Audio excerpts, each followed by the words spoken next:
Welcome to Capture the Ball, a PvP game mode where two teams must battle into dungeons to collect loot, kill bosses, and capture the ball. We recommend teams of 4, but the map is playable between 6 and 10 players. Sounds simple. Well, kind of. Much like Race for the Ball, the objective is to retrieve wool from deep within dungeons and bring it to the monument shared by both teams at the centre of the map. The first team to collect 4 unique wools wins the game, and each wool can only be collected once by each team.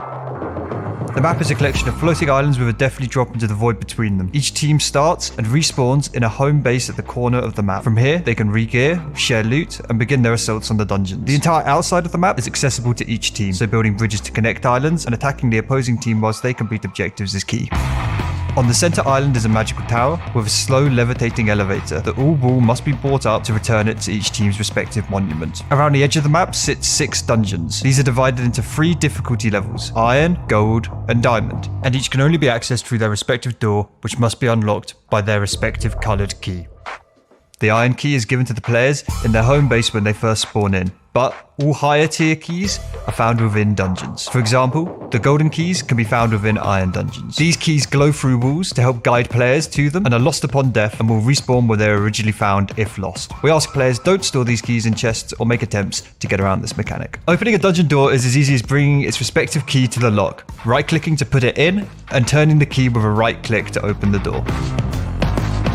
Dungeons are skyscraper-esque buildings found around the map. There are 6 different dungeons to complete. Once opened with a key, the dungeon is accessible to both teams, so be careful which dungeons you open. Inside each dungeon, you'll find spawners to destroy and chests to loot, with increasing difficulty and reward as you progress through higher tier dungeons. Along the way, dungeons take you on paths up, down, and back on yourself. The dungeons only contain 2 paths, one that leads to the key and one that leads to the boss. If you feel like you're getting lost, don't fret, just keep pushing forward and you will always find an objective or a reward at the end. At the top level of each dungeon is a teleporter that will take you to a boss dimension. Here you're put into adventure mode, so no breaking blocks, and you must defeat the boss and any minions to release the wool. Each dungeon has a unique boss with unique mechanics, so be sure to come prepared and bring some friends. Upon killing the boss, it will drop some obsidian coins, but it will also unlock the respective dungeon's wool. Each wool can only be collected by one team and one player at a time, so make sure to contest and try and steal the wool from the opposing team while they're taking it to their monument. The wool will automatically sit on your head once collected from the boss room, and at this point you must work your way back out the dungeon and return it to the shared monument on the center island. The wool is lost upon death, and you will have to retrieve it again if you fail to return it to the monument. Players who are carrying the wool are slowed slightly and will have a slightly different colored glowing outline, so be sure to protect your teammates as they carry the wool to the monument.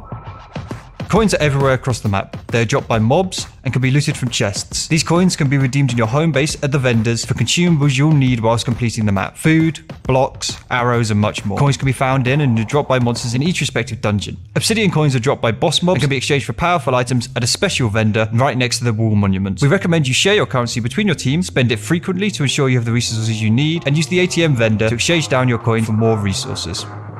There are a multitude of playable classes in Capture the Wool. Each class has a positive attribute and a negative attribute, and should help you decide on what role you want to play on the team. All classes can participate in every aspect of the game, but some classes excel at certain jobs over others. Each class is represented by a hat given to you in-game, and don't you dare try to take it off. For example, if you want to get around the map quickly and carry the wool for your team, the messenger has a positive attribute of bonus speed. However, they have the negative attribute of losing 1/3 of their inventory space. If you want to play a more combat-focused role, the knight might be a good choice. They have the positive attribute of 5 extra hearts, but the negative attribute of slowness, making them sluggish and slower to respond in action around the map. We encourage you to check out the classes in the lobby area before the game and find one that looks fun and will accentuate whatever playstyle you enjoy. Much like Race for the Wool, the map requires a bit of honesty from both teams playing to not break the rules and abuse the game. We ask you to take a look at the house rules in the tutorial section of the lobby and in your spawn base, as these will make the game fun for everyone. PvP is a huge factor in this map and something that can be discovered through playing, whether that be stealing a wool from under the enemy's nose, holding a position to buy time for your team to defeat a boss, and slaying the enemy team on the Monument Island. There are exciting opportunities to fight the other team at every moment during this game. It's just really up to you. So although we've covered a lot here, there's still so much to learn and discover on the map. From awesome puzzles in the diamond dungeons to unique modeled items, there's so much depth to get your teeth into. I encourage you to check out the tutorial section in the lobby, and if you have any questions, ask your nearest pleb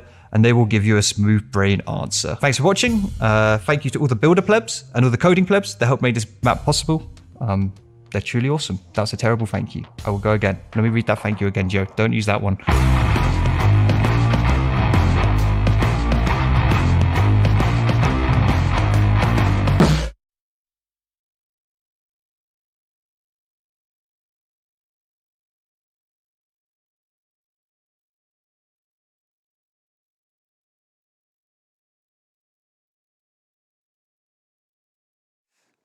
Oh, We're live, but we're not live. We're live. How we doing, everyone? Welcome to Capture the Wall. We are the most Yogscast start to any live stream ever.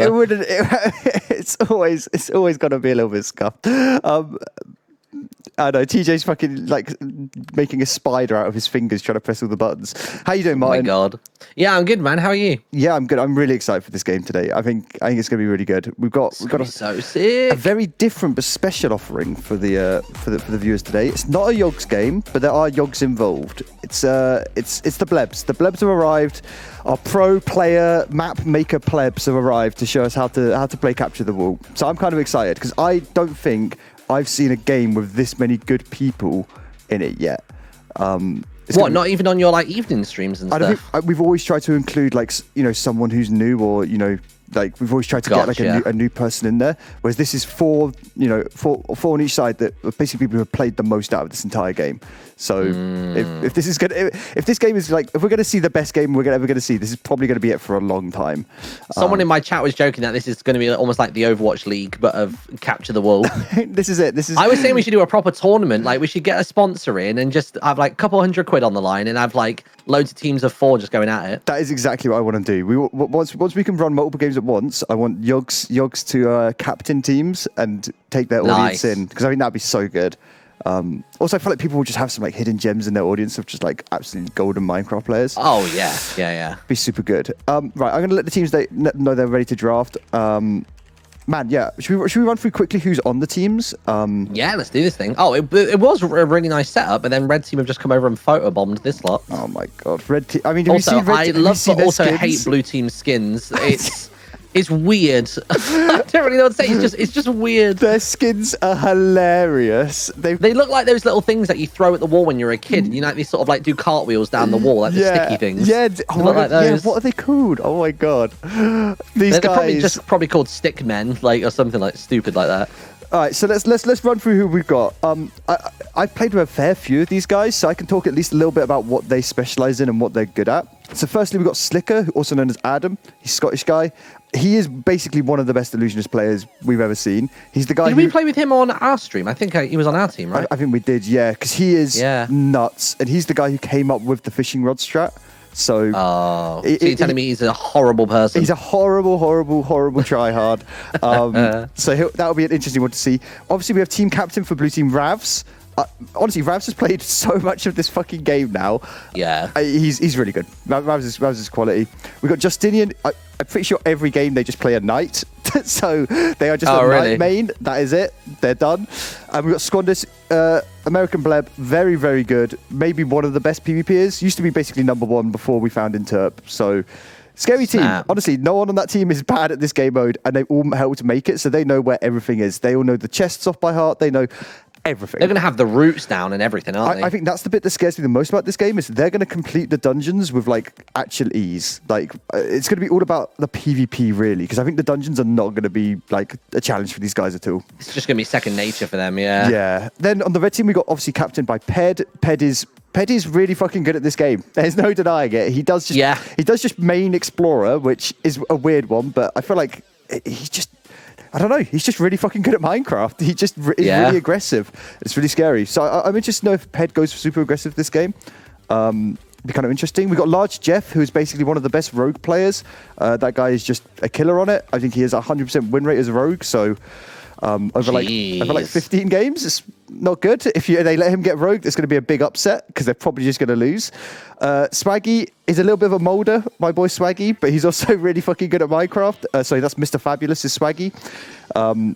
Dude, I can totally sympathize with a molder. I always mold in the final dungeon just because I think it's just fatigue. I always mold towards the end. Swaggy. Swaggy is a molder. He always molds. But he's a good lad, and he's very, very good at Minecraft. He's not a molder. He's always claiming. It's fine. We'll see that change over the game. And we've got Tyrillin, who, to my knowledge, I always get Justinian and Tyrillin mixed up, but I'm pretty sure they're also a knight main, which is kind of fun. I didn't think we'd have 2 knight mains in the game. Yeah. That's going to be really interesting when it comes to the picks and the bans, because either we're going to get both knights in the game, or there's going to be just a straight like knockout on each side, which is going to push people outside of their comfort zone potentially.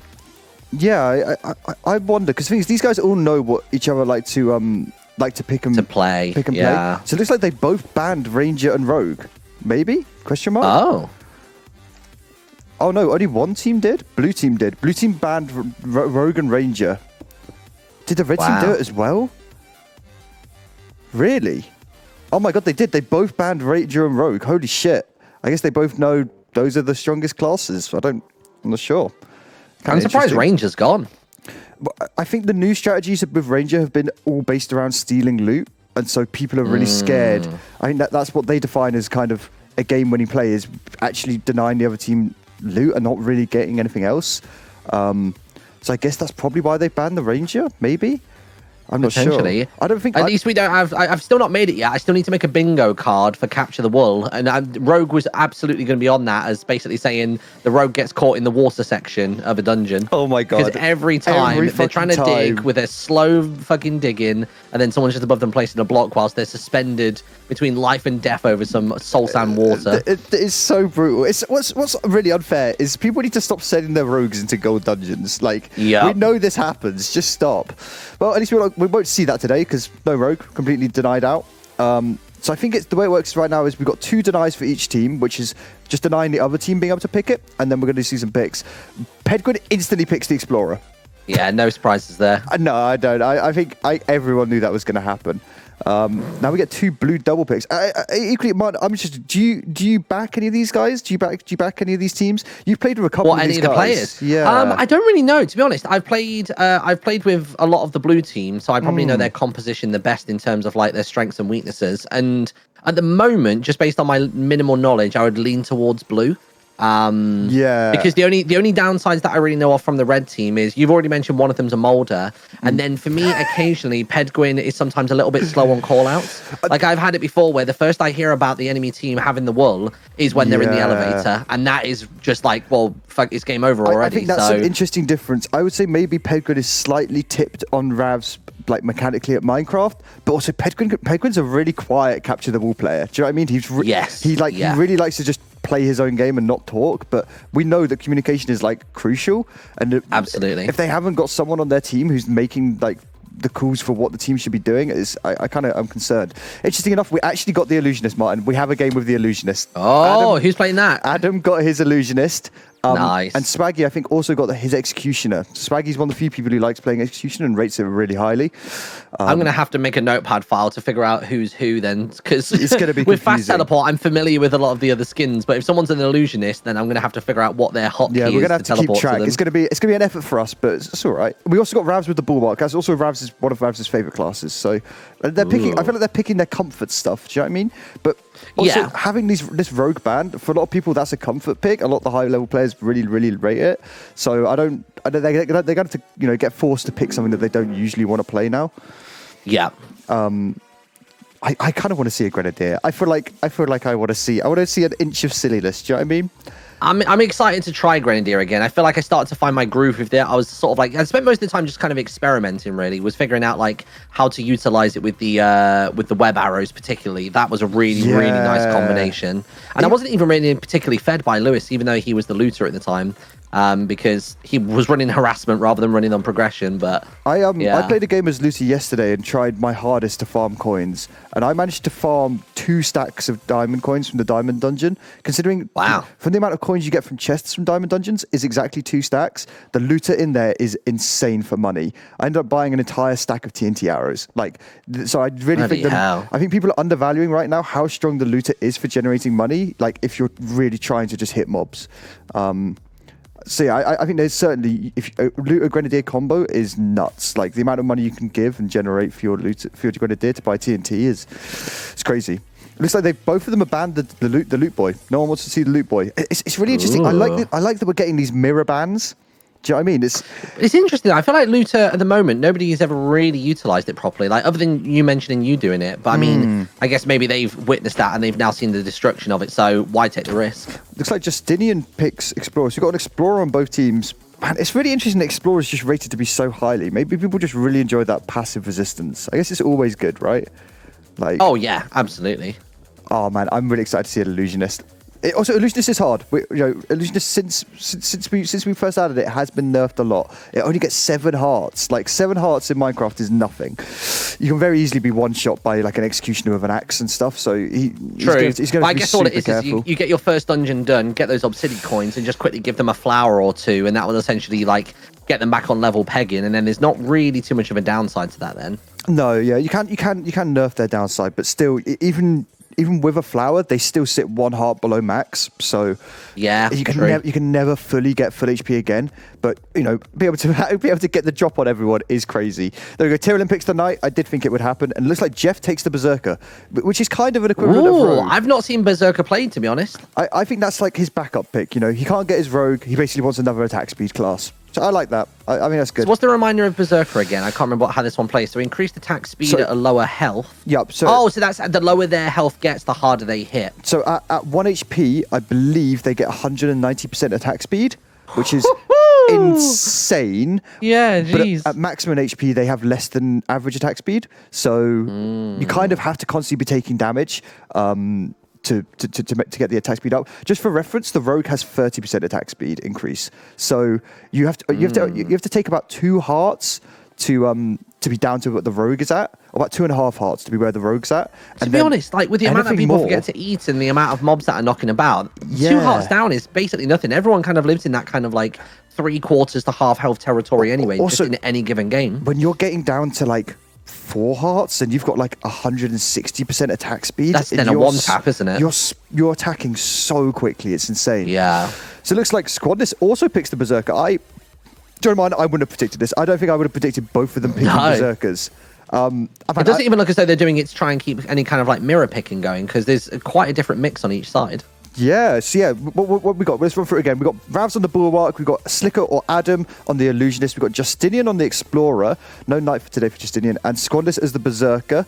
We've got Tyrellin as the Knight, we've got Jeff as the Berserker, we've got Pedguin as the Explorer, and we've got Mr. Fabulous or Swaggy as the Executioner. Kind of close to a mirror match, but also not far off. I think that Knight's going to make a big difference. Like, I'm still back in blue at the moment. We'll obviously check in at the halfway point to decide what we think. But I think that Knight, if he ran harassment, could be really like detrimental to the blue team. It's interesting. Like both teams kind of have a nice mix of tanky and DPS guys. I don't think we've seen. There's a much more of a team composition than that. Like we haven't got any healing or anything like fruity like a plague doctor, but it's just kind of like solid all-rounding classes, which I feel like is safe. They don't want to mess up on the big stage, Martyn. Oh yeah, no. It's now or never basically for them. Here we go. We'll go into the game. Let's get it going. You backing blue? You back in blue? I think for now, back in blue, and we'll sort of see how this goes. I will back red then. I'll back my boys in red. See how we're doing. Shall we TP you over? You good? No, I'm good. I'm in. Nice. I'll keep an eye on the blue team initially. Actually, it's also interesting to talk about maybe the slight side difference, because at these guys' level, like the difference between their 2 gold dungeons does make a difference, and the difference between having a shulker room and having an iron golem room also makes a difference. Because I think that shulker room, I think, is just so much more difficult to deal with. Like, I think the iron golem one takes time, but the shulker one takes time and also like health. I think because you can do the iron golem one without too much issues of taking any damage and dying. I think I agree with you. I think the iron golem one is harder, for people who are new to the map. Do you know what I mean? Like I think the Iron Golem one is a bit more of a. If you don't know how to deal with the Iron Golems, it's really difficult. But if you really know how to deal with them, it's so easy. I really hate doing the shulker room. Every time I'm red and I realize I have to do the shulker room, I cry a little bit inside. That also means that I'd argue red's boss takes a little bit longer as well. So red maybe have a slight disadvantage in this Iron Golem room. First dungeon opened up. First death on the board, by the way, today was Justinian. He was basically trying to build over from the first base over to the dungeon and just was ignoring the skeletons. Even though they were consistently hitting him, he was like, no, I can crouch and survive this. So we got a good start from Squadness as well, taking out these spawners. We're already 2 spawners down and the chest has been opened as well. So quick looting. I'm trying to keep my eyes on the Illusionist today. I think I think we're gonna potentially, miss some illusionist plays. So I think we need to keep our eyes on. Yeah, I mean, illusionist is already headed over to mid. I'm gonna guess that illusionist is basically gonna be running full harassment unless he falls into the void just like that. That's okay though. He got rid of the cave spider spawner though, so actually his death is kind of okay. Is anyone doing similar thing on the red side? Red side, I literally just saw Pedguin just fall to the mobs on the inside. He managed to get up to the second floor, take out the first spawner. We do have someone going over to mid though from red. Looks like you got Mr. Fabulous Swaggy's coming over. Yeah, Fabulous is over. Because this first little section of loot on the Monument Island, it can contain a little bit of iron, which can kind of be like, there you go, yeah, Swaggy just got some iron books. There's stuff up the elevator as well, right? The stuff up the elevator. Actually, looks like Slicker's gonna sneak up behind him. Man, I love that we're now seeing the illusionist. We do need to try and keep track of where they are. But oh boy, man, that would just be a quick teleport. I've got Slicker down as it's 1-4 on my commands. 1-4. So. Yeah, we'll keep tabs of where he's at. Man, oh my god, blue team are already storming in, already up onto the first floor of the dungeon. Like these guys aren't gonna mess around. What I found interesting from, actually, to be fair, both teams on their push over towards the center island is none of them decided to go high on their bridging. True. Which I think is really interesting, because normally we see people, especially from the library side, actually building their red platforms going like over the top of this, poison spider section. Yeah. Just letting it to mid with a little less worries. And people tend to start playing the high ground to get onto mid. I'm kind of confused they didn't do that. Also, Slicker actually managed to kill Swaggy on the central island, and he's got, I think we've got Justinian with him, and Slicker's actually pushing aggressive. He's sneaking around on their transition island. I love this illusionist. I really want to see some crazy illusionist plays, some sneaky illusionist plays. Just being a dickhead. They don't know where you are. It's such an advantage. It's so fun.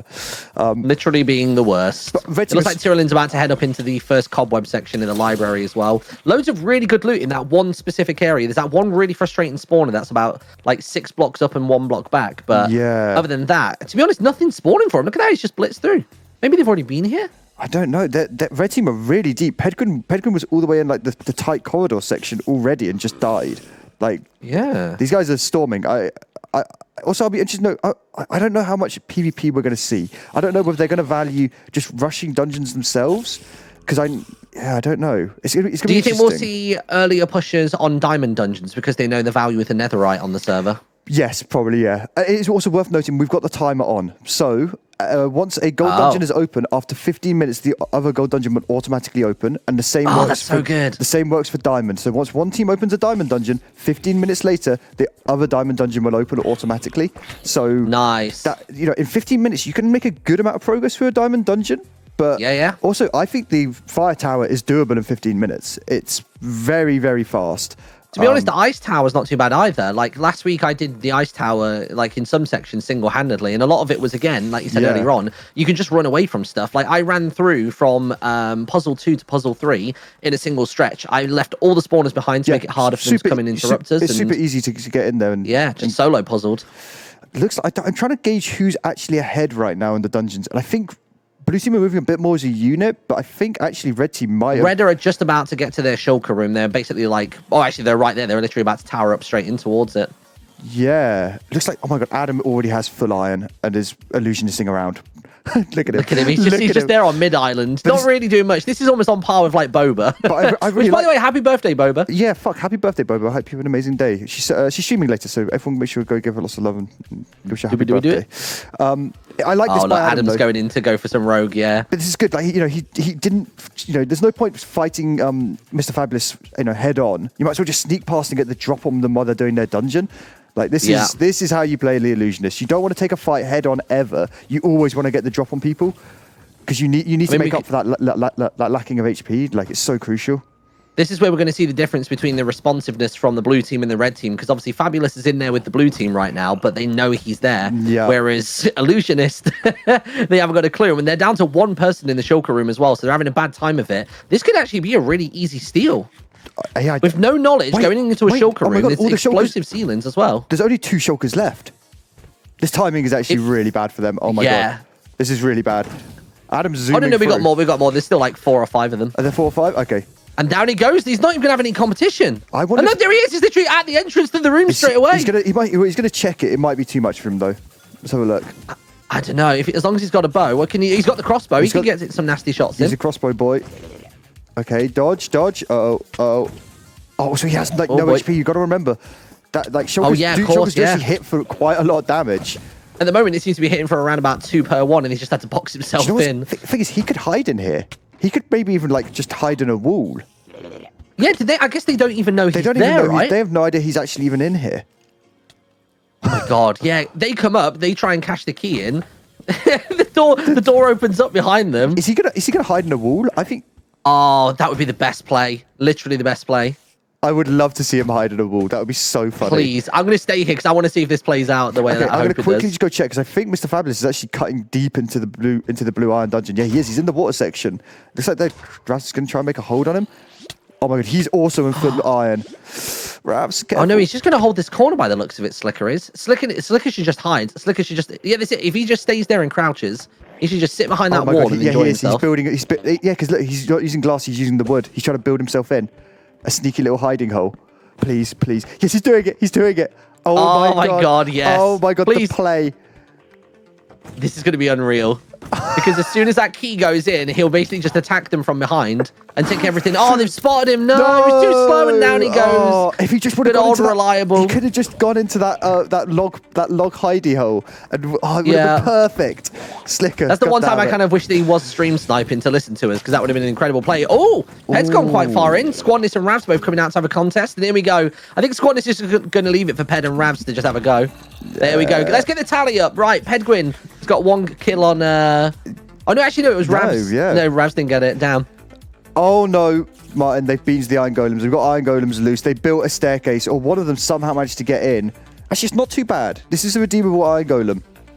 Well, Iron Golem is down there. Oh, yeah, look at it. To be fair, that's going pretty good. That's going to be key. That's going to be key clearance for them later on. Is this a strat? I don't know. I mean, I'll give them credit. Maybe this was a strat. I genuinely don't even know how they do that. Spider. How is it you kill the golems in order to make them fall onto the edge with you? I don't know. Sometimes people build little staircases and then the golems walk out, but I don't know how this one's managed to get down. Hopefully they know about it, because it's going to be a bit of a nasty surprise. They've not got a clue. The thing is, it is aggroed on a spider, so I think they're okay actually for the moment. Yeah, they don't seem to know. Oh, man. Who's this back into the blue dungeon as well? My god, Swaggy again, full ironed up. Scary. It's scary. These red players are aggressive.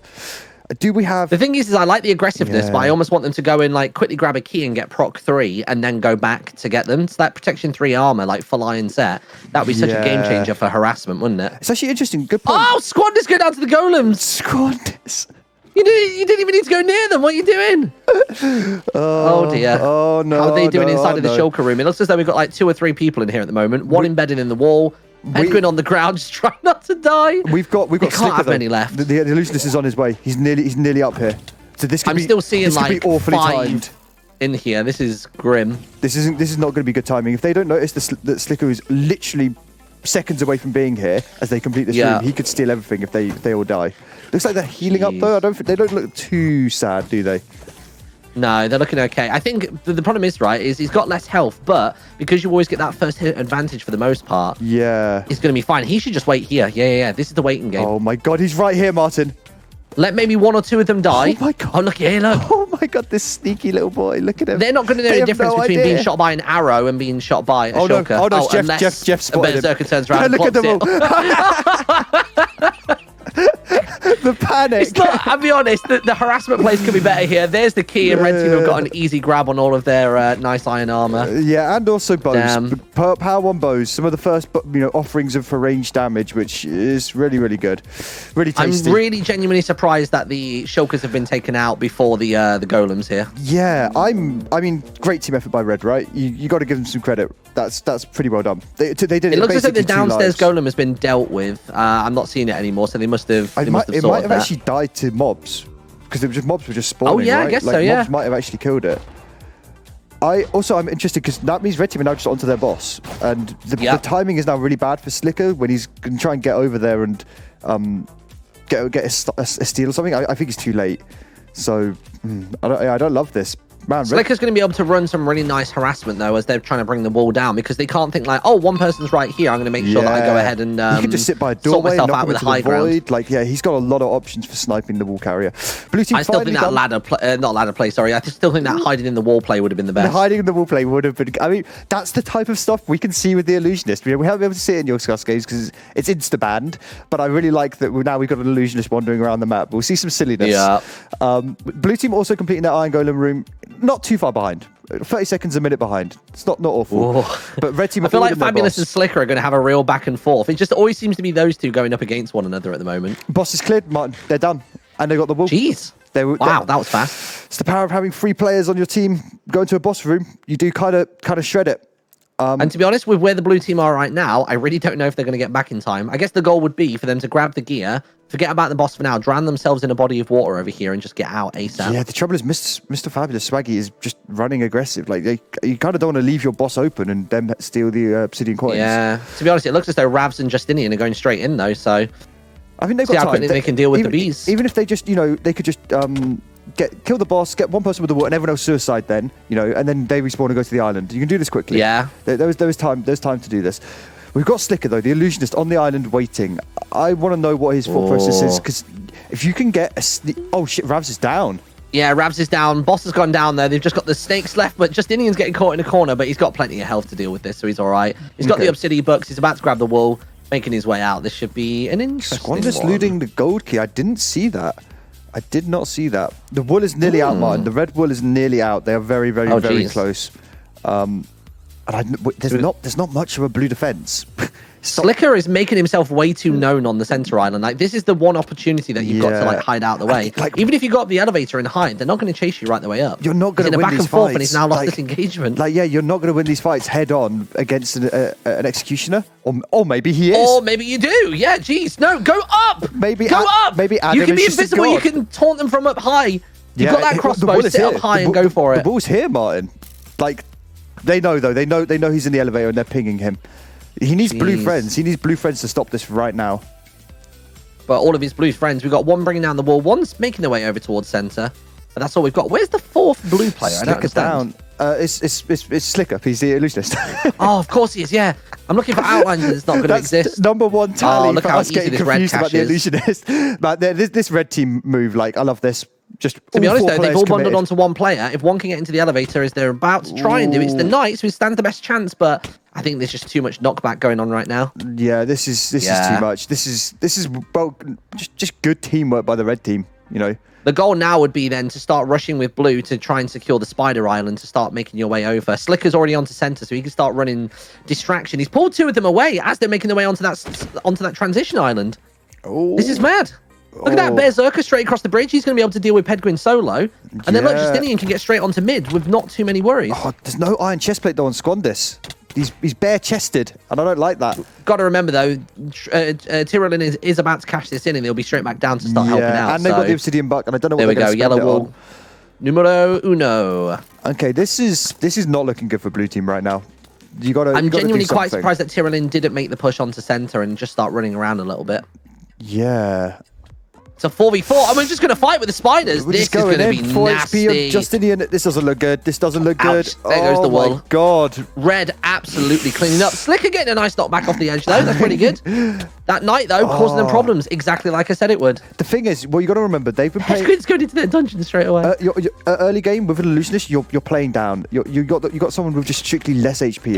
It's really hard. But they have that obsidian buck now. I really want to see them give that to Slicker and give him some bonus HP. Because you're doing these head-on engagements, and the illusionist just isn't going to be able to fight in them. Sketchy. Here we go. This is going to be the first proper one for the counter. Ped versus Ravs. This week's counter starts at Ravs. 1 for Ravs. Honestly, he was using that shift a lot. It was good. Good play by him. He's the bulwark. Oh, that's because he's the bulwark, isn't he? Yeah. Do you want to explain the bulwark just quickly for people that don't know? Sure. So the bulwark, when they press shift, when they sneak in Minecraft, they get 60% damage reduction, and they apply an AoE slow I can't remember how much, but a 5-block radius around them. So it's insanely tanky. 6% damage reduction is nuts in Minecraft. Actually nuts. And the slow as well means that you can't, like, it's so slow that you can't even really run away from the bulwark to release from its grip. It's just, you're stuck by the bulwark for as long as they tell you you're stuck by them. It's frustrating. Also, it slows mobs. That's also not to be underrated. Really good for dealing with brutes and vindicators. Their negative, though, is every time they press shift, they get hunger applied to them. So they start losing a lot of their hunger, and thus they won't heal. So you've got to be really careful. So it means eventually once they close that gap, then they've not got the restoration for the fight for those initial lost hearts in combat encounter. Tyrion is doing a good job here harassing them. Are you seeing this? Look at this! Look at this play by Tyrion. He's done it! He's actually managed to get it. I mean, this is all just He's going to get into that boss room, I guess. Oh, look at that. He's taking out the climbing tools as well. Although the knockback's looking pretty good there. There we go. He's bopped him up. But Ravs can just shift up here.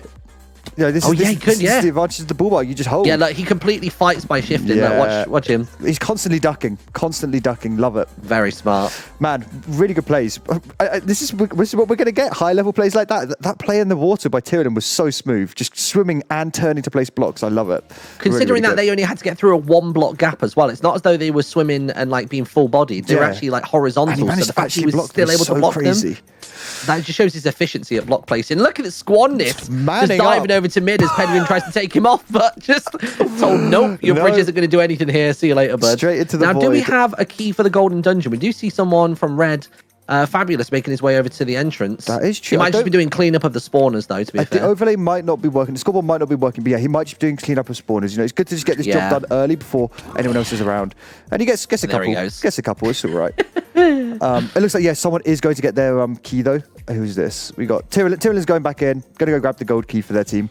And I guess I like this. You know, this is good. You suddenly got lots of players doing different things around the map, which clearly means some good communication is happening on that team, and everyone is delegating jobs and working well together. Because you got. I've only just realised how perfect the bulwark is for carrying the wall. By the way, so you've got somebody chasing you, you slow them down, and you've got resistance. Like you're basically untouchable until you get to the elevator. Have you seen this little defense Pedguin's made? This little staircase, really, really nice bit of infrastructure he's made to just stop them coming over. I'd like to see the blue team maybe take one of those like higher routes, because this is fun. You're not going to be able to break this now, Slicker. Like, you're screwed. And also, they can just jump. They can just do a jump over, and now they can play aggro again. It's one of those things, right? It's the kind of give and take with Minecraft that when you're doing Minecraft PvP, it's better to be on the low ground, because the distance from the player's head to the enemy player when they're on the high ground is much further than from the lower player to their feet. I can remember seeing like a clip of like Technoblade explaining this. He started talking about the hypotenuse and all sorts. Oh my god! But that gets flipped on its head when the goal isn't to kill somebody; it's just to get onto another stretch of land. Yep. And that's when having the high ground then just works. And look at him ripping Slicker. Yeah. Jesus. I mean, then this wall's nearly out. They're about to stop it again. Yeah. Right, Ravs needs to be careful. Ravs really needs to hold this little bit of high ground, I think. I mean, in this dungeon, this little bit of high ground, and you just let your team respawn and come and help you. I am confused, though. Where's this last... Oh, actually, both teams have the key. Tyrion has the key and Justinian has the key. Both just taken it. So yeah, both teams are beginning to open up their gold dungeons, but I think you've got to bring your player over, right? You've got to come and get help. Jeff... Oh, yeah, absolutely. It looks like Pedguin is working with poison arrows, which is interesting. Ped's all alone. Okay, if they're going to get the wall back, Martyn, this is the time. This is the push, yeah. Yeah, we've got one on centre. Who we got over here right now? It's literally just Fabulous. We've got we've got another backup already coming across from the library. He's already got a prot armor chest plate. He's already getting geared. I don't know where actually. Oh, that might be a prot 2 chest plate. It might not be a prot 3. Yeah, I was going to say, because if no gold dungeons have opened, prot 3 is not on the cards at the minute. And this defense that Pedguin made, by the way, look how incredible this has been. It's just slowed them down so much. They literally bought enough time to respawn. Great Look at that third one back onto the centre. Big plays from Pedguin there. Absolutely. So worth it. Yeah, literally so worth it. You know, it took him a minute to do it, but now it's completely slowed this wall push to like nothing. And I really want to see them go high, go on the tree and jump like to a different angle. Yeah. But now it's just going to be a slow siege, and this gives them time on the red team to get this key out. Tyrion's on his way, and he's just on the bottom floor. He's going to run over to gold and just open it. Like, Oh, you've got to be careful carrying the wool and working back over those voids. Yeah, Ravs. The problem is the red team seem to have really poured a lot of their currency so far into poison arrows, because they make such a devastating difference. They're so good. Look at that. Another one down. So Justinian down with the gold key. They're going to have to do that job again. Man, red team are actually storming ahead now. This is a really good lead. They're holding the wall. Red team are just dismantling them. Yeah, I mean, it's just also this like constant aggression from these three players. Swaggy, Jeff, and Ped. Just like, look at them. They're going to chase Ravs to the fucking spawn. Oh and he's not got a bridge there because he's out. Yeah, he had nowhere to run there. If he wanted to escape from them, it was an up and over. That's what I was saying at the start. That up and over bridge is nice because you avoid that one singular spawner in that little corridor. Yeah, but actually, honestly, I usually take that one out because I think it's great. They've not even taken out the skeletons over on their transition island to iron, which is really bizarre. And there we are, Martyn. Gold dungeons open. Pirate dungeons open by Tyrellin. And the timer has started at the top of our screen. So they have 15 minutes. And if they can't open their gold dungeon in 15 minutes, it will open automatically. But man, if they don't open their gold dungeon in 15 minutes with a key, something's gone horribly wrong. There's a big disaster. What though? It sounds daft. I think if I was the blue team right now, I would forget about the Lawberries wall for now, and just try and get that key, get that gear, and try and get back on a level playing field in terms of damage because they're about to storm ahead. Like you're about to lose a lot of like lead right now. This is not going to be good. That being said, Red Team have also just committed the entire team into this dungeon straight away, which is good teamwork. But also, this is the time you want to grab a wool and get out. Right? This is maybe the time that they have an opportunity to steal the wool. Finally, I'm not sure. I'm not sure. I mean, it looks as though blue team have committed somebody to come and get. By the looks of it, it seems to be they're going to go get the wool. I would guess, but I think the key's the better play right now. I think honestly, you grab both, and you go and you maybe go do the key first and then do the wool after, right? I'll stick with Ravs for a moment and see what he's doing with that. Yeah, man, this red team, they're just moving as a team so well. I don't know, really, really good delegation, really good just organization. Slicker, like blue team need a way over to this dungeon. You gotta, if they can steal a little bit of loot, just a little bit of loot from this dungeon, maybe one set of prop free, some gold coins, something. For me, that would be on Slicker to do, just because he's the least identifiable person in the whole game right now. He can get in there, but I just don't think going through this way. I honestly think there could be an argument to make a route through the fire.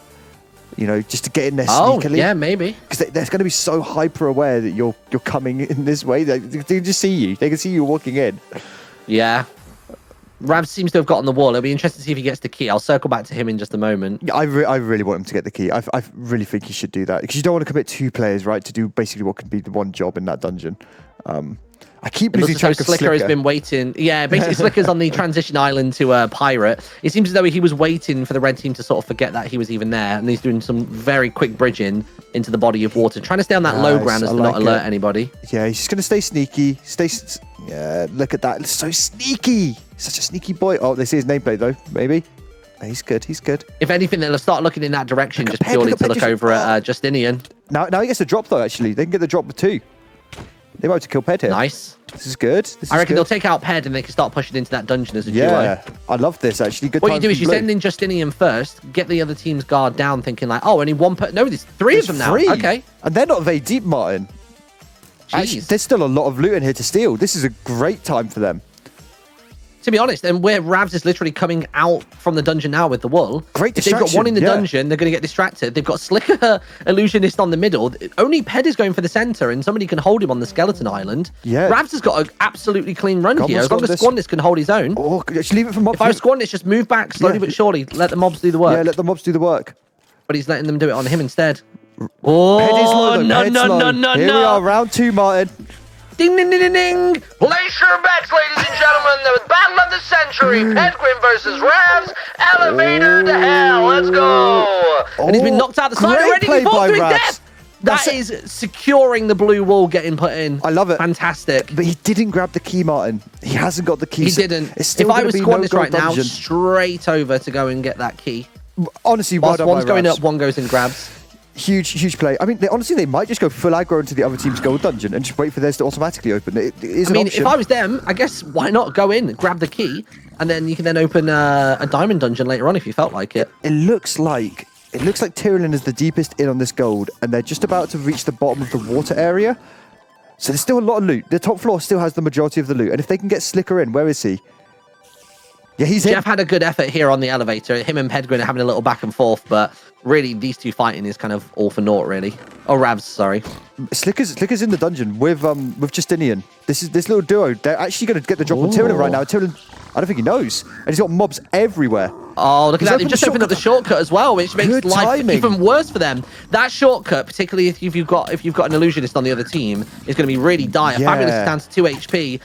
He's eating some bread, but that's not really going to do a great deal. It's not going to help. The case spiders are coming as well. And look, Tyrolin's had to basically just like wedge himself into a corner. This is so awkward for them. I don't think he's even aware that Slicker is above him right now. I think it's a one-on-one. And this is where they can take the advantage now. They can basically take their dungeon and start starving them of resources without even having to get a key. Just shoot him. Just shoot him. He's 1 HP. It wasn't charged up, I don't think. He's 1 HP, Slicker. Shoot him. They're coming. Martyn, they're coming. They've got two. No way. They've got red team members returning through the shortcut. Justinian was killed by Fabulous. Oh my god, he was 1 HP. They're all dead. Red team is safe. Man. Oh my god. That could have gone sour for the red team real quick. Yeah, if they had snuck through and got to this top floor first, everything could have been taken. They could have taken all of the loot from the pirate dungeon ahead of them, and then where Squandis is now running the key back, they would have taken the proc armor from their dungeon, and that completely would have swung it straight from red being in the lead, straight back to blue being in the lead. I mean, we do always forget how close, you know, one good play and you can really just be completely back in the game. Ped versus Ravs again. Man, Ped makes such good use of this shift mechanic. He's really good at it. Also, this shortcut I love. It's so good. It saves so much time going through this dungeon. It's really, I don't think I've ever powerful. actually seen this shortcut. The only one that I saw last week was the shortcut through Ice Dungeon. So there's now actually one shortcut in each gold dungeon, and there's 2 shortcuts in each diamond dungeon, and they're just activated by pressure plates. So you don't have to bring a key or anything. You just need to go. So you stand on the other side of it and then press the plate. Yeah, you just go and stand on the pressure plate, and it just automatically opens it. So there's a huge one near the top of a ice dungeon, which saves so much time running down the corridors. So I honestly, I think we'll see the teams grab the shortcuts. I didn't realize just how early the shortcut is. So literally, you come into the pirate dungeon, you go up, it's there on your left immediately. That's nuts. It's so strong, but it skips just that entire like long awkward vertical section. And also the water. Oh no, not the water section, just the earlier part of it. Yeah, it takes you basically straight to the cave spider a little bit, which is it's still really good. Very, very, very strong shortcut. To be honest though, with this kind of dungeon, I almost wouldn't want to open the shortcut until I was making my return journey. It wasn't. But maybe because they had the threat of 2 blue team members, they decided to open it up. I think they opened it, because they had teammates there waiting to like come through the shortcut. I liked it. I think it was good timing. Slicker. Fabulous and Slicker, I think, have got this like narrative going on similar to Ravs and Ped. There seems to be a real back and forth between the two of them. I mean, the thing is, Fabulous has got full pro. He's an executioner with like strength 1. Like he's beefy and he's tanky and he fucking kills. Like I would not. Yeah. If I'm an illusionist with less HP and I'm going up against an executioner, I'm sad. There we are. Gold dungeon open. Timer no longer needed for the blue team, and they're going in. Just watching Pedguin making his way over. I can tell that's what Pedguin was doing. He was about to start running harassment on their one. Oh, Pedguin's got some fire aspect on the go. We've got another one joining them in center as well. It's a 2v2. We've got Slicker and Justin versus Ped and Fabulous. They're so geared on the red team. They got such a huge gear advantage. If anything, they've just got to try and run distraction. Like whoever that is on blue, I would have Justinian just sort of throw himself to the wolves right now to give the person in mushroom a little extra time. I think everyone on the blue team needs to be coming back right now and defending, because this is going to be a disaster if they get in here. Yeah. Like Squandis is down. I don't see anyone in the mushroom area for the blue team, and we've got I don't know where Ravs is going.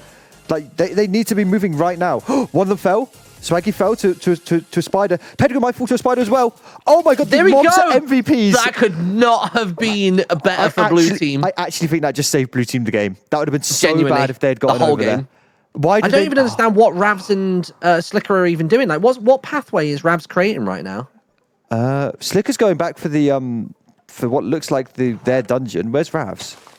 Is Ravs making like future-proof like I think Ravs, pathways? Like, is he basically going to make a path directly towards the island? He is, yeah. He's just working on later game infrastructure. I don't hate this. I don't know if I want to do it now though. Do you know what I mean? I think right now your gold dungeon has just opened. Maybe but also he trusts his team. He probably says, they've got this. I can do this for a little bit.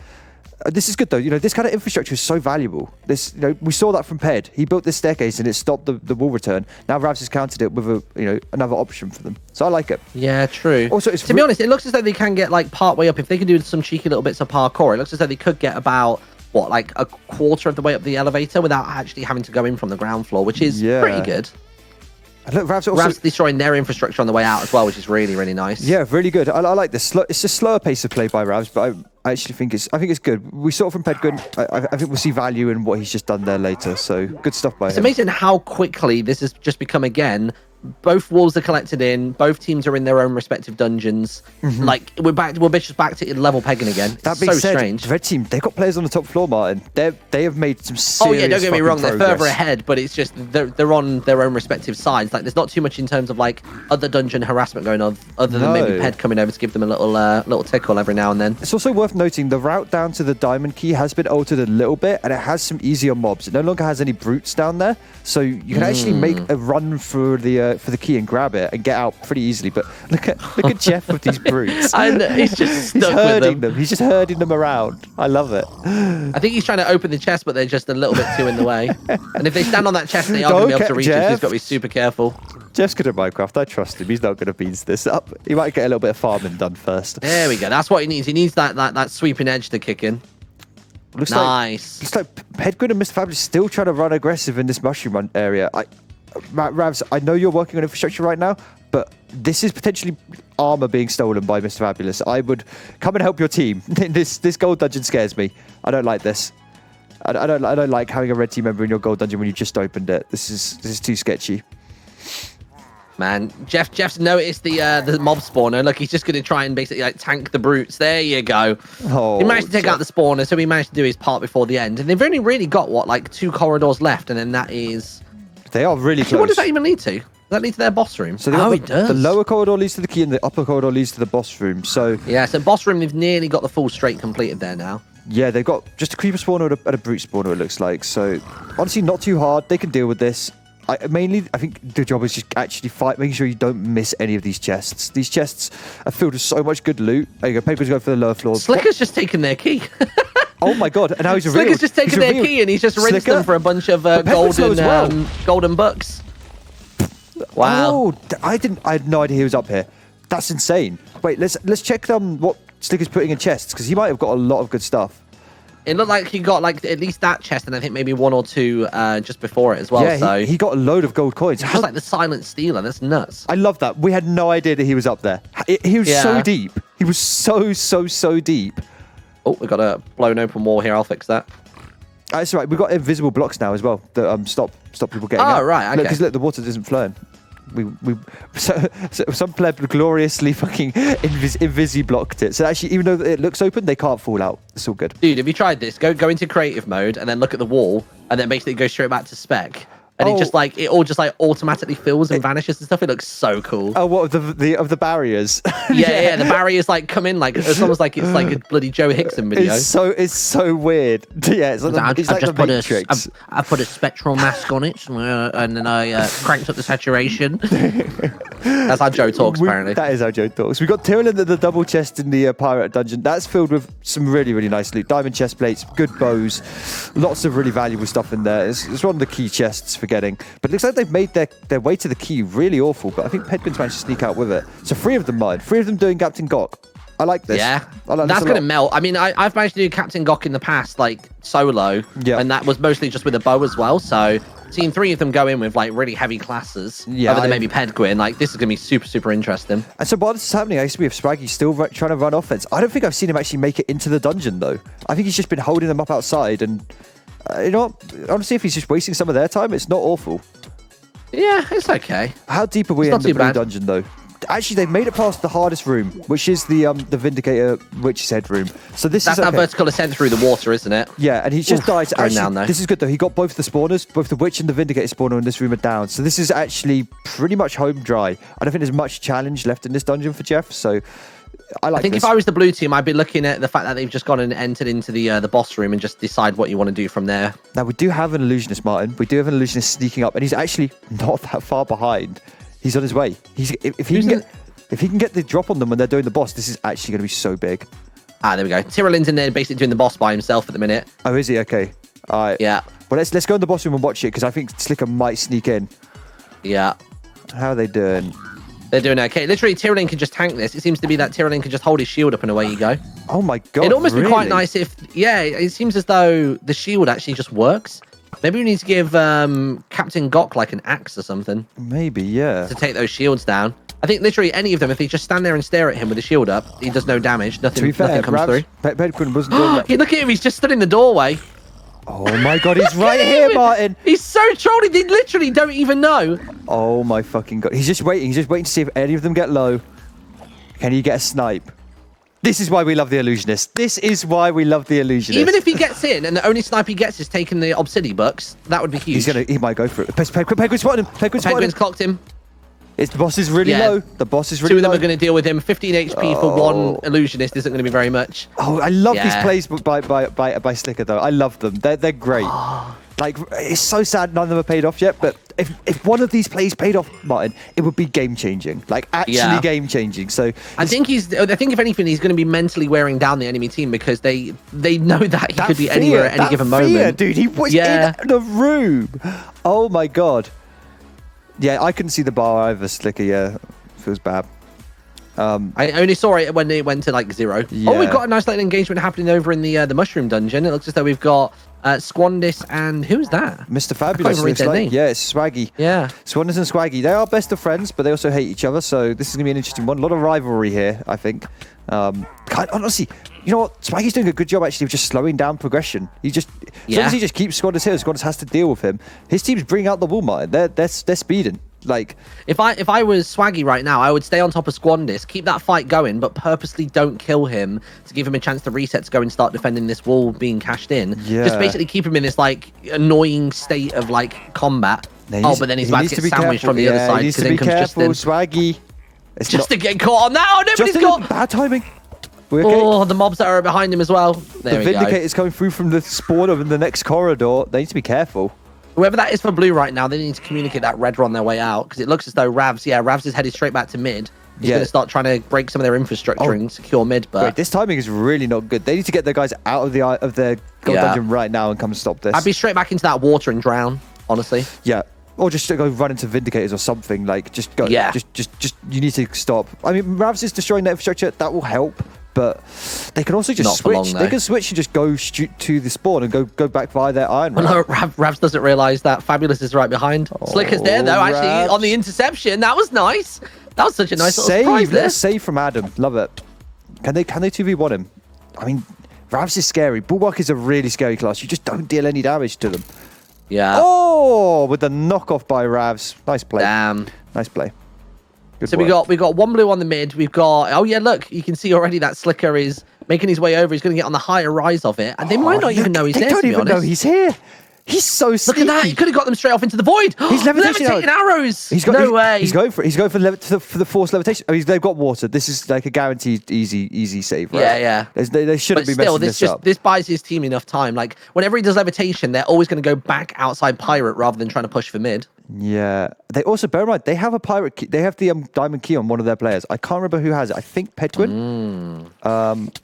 Look at him having to deal with the cave spiders as well right now. They're not having a good I feel like I've seen this before, Martyn. I feel like I've seen that before. Again, Pedquin not dealing with that cave spider spawner. It takes 2 seconds to break a spawner as an explorer. Just do it. Like, there's no way they're cashing this in, by the way. I'm just calling it now. It's not happening. Yeah, this defense. I think they've managed to disrupt that initial push, and that's what they needed in order to succeed. If anything, if I was Slicker, I'd have waited a little bit longer, and if possible, I would have used non-levitating arrows just to try and push them off the edge. The trouble is, if you wait longer and he comes closer, he actually could make the play to walk from where you levitate him to the elevator. So you almost might help him. You might. I don't know. Yeah, it's an awkward one. I don't love using the levitation arrows there. You've got so much water around. Just use some poison arrows. Get the potential and kill. You'd use it outside of the other dungeons, right? You use it outside of lore. To be honest, even outside of mushroom and everything else. Mushroom's considerably harder to catch yourself in the water because the water's all murky. It kind of blends very easily. It's like the one dungeon you don't use it outside of. Oh, did these guys realize that there's a red team player coming in? Yeah, they've got eyes. The trouble is, Ravs is pinning them. All progress has been stalled for the blue team to make this defense.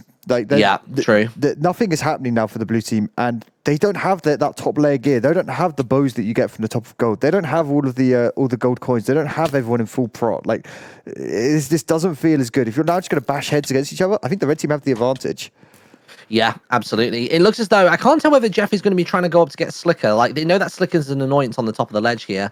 He is so coming annoying, in to maybe get some he? potential melee. He is the most. I love it. I love seeing an illusionist. I love seeing an annoying illusionist. Here it comes.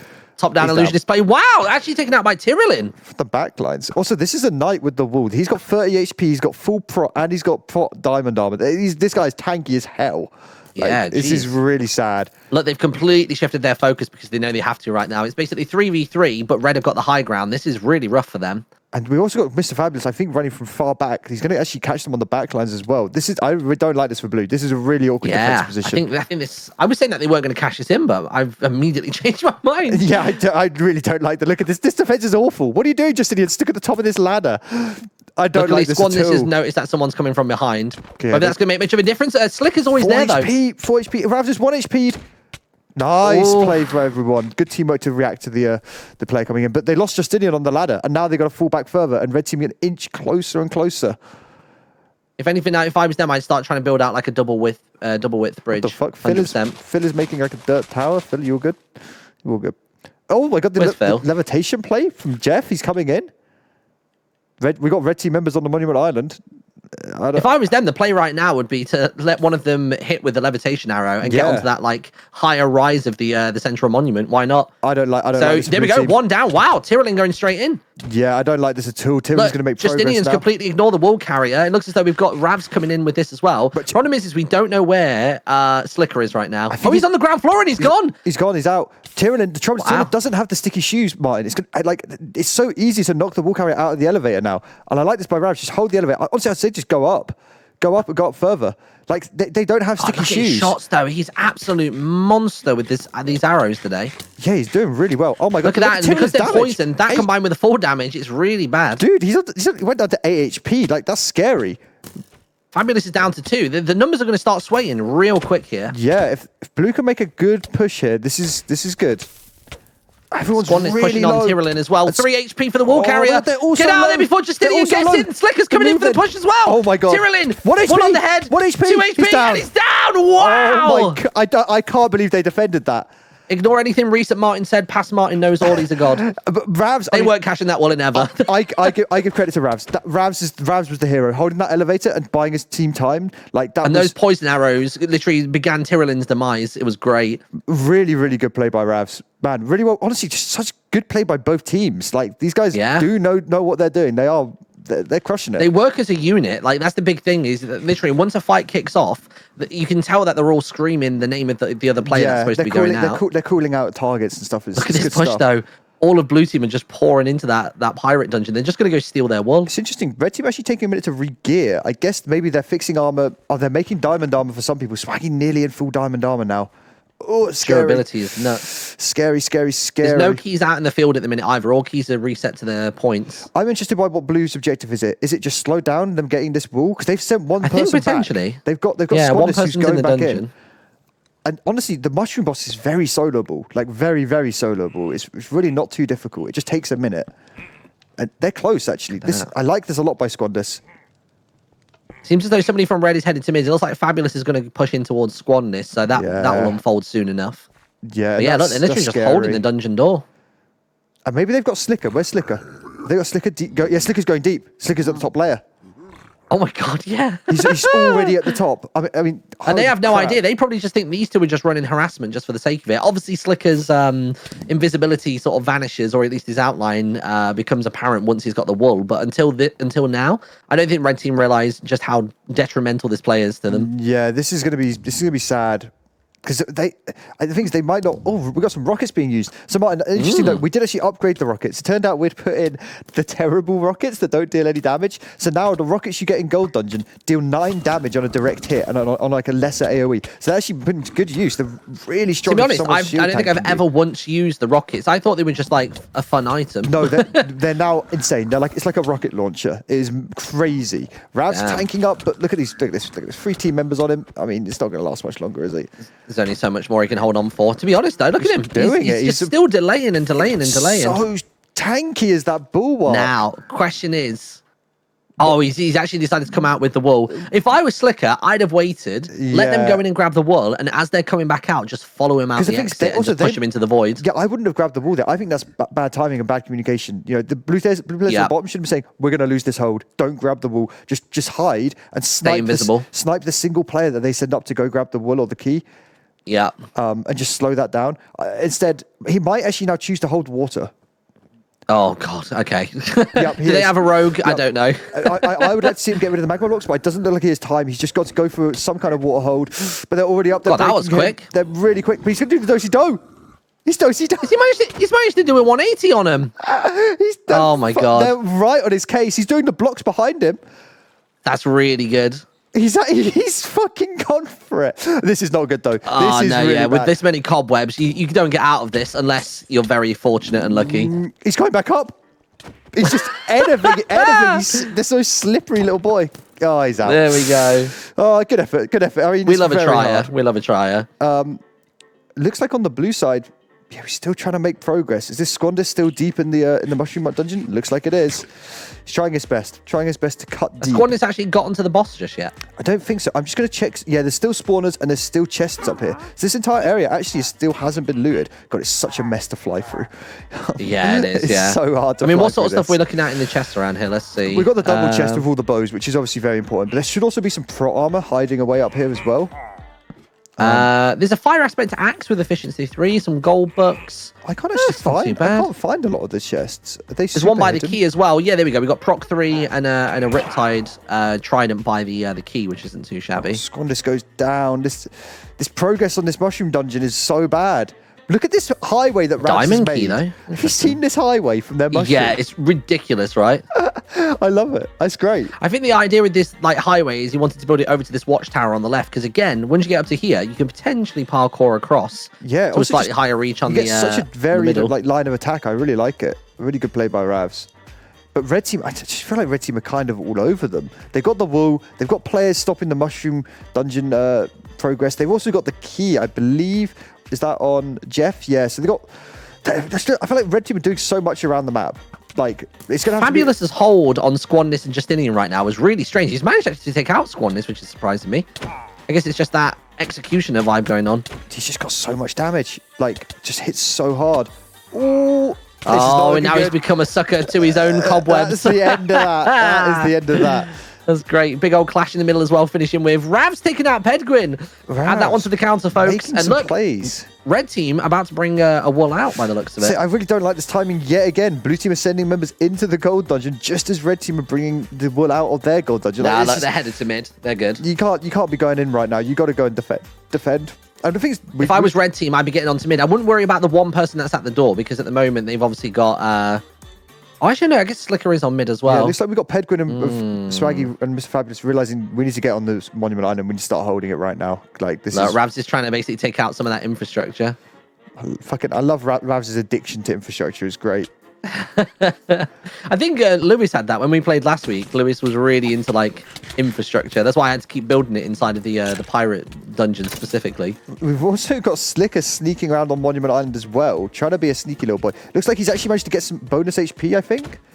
Yeah, it looks like he had some bonus HP there, so might have been able to finally buy his blood petal and actually get some HP.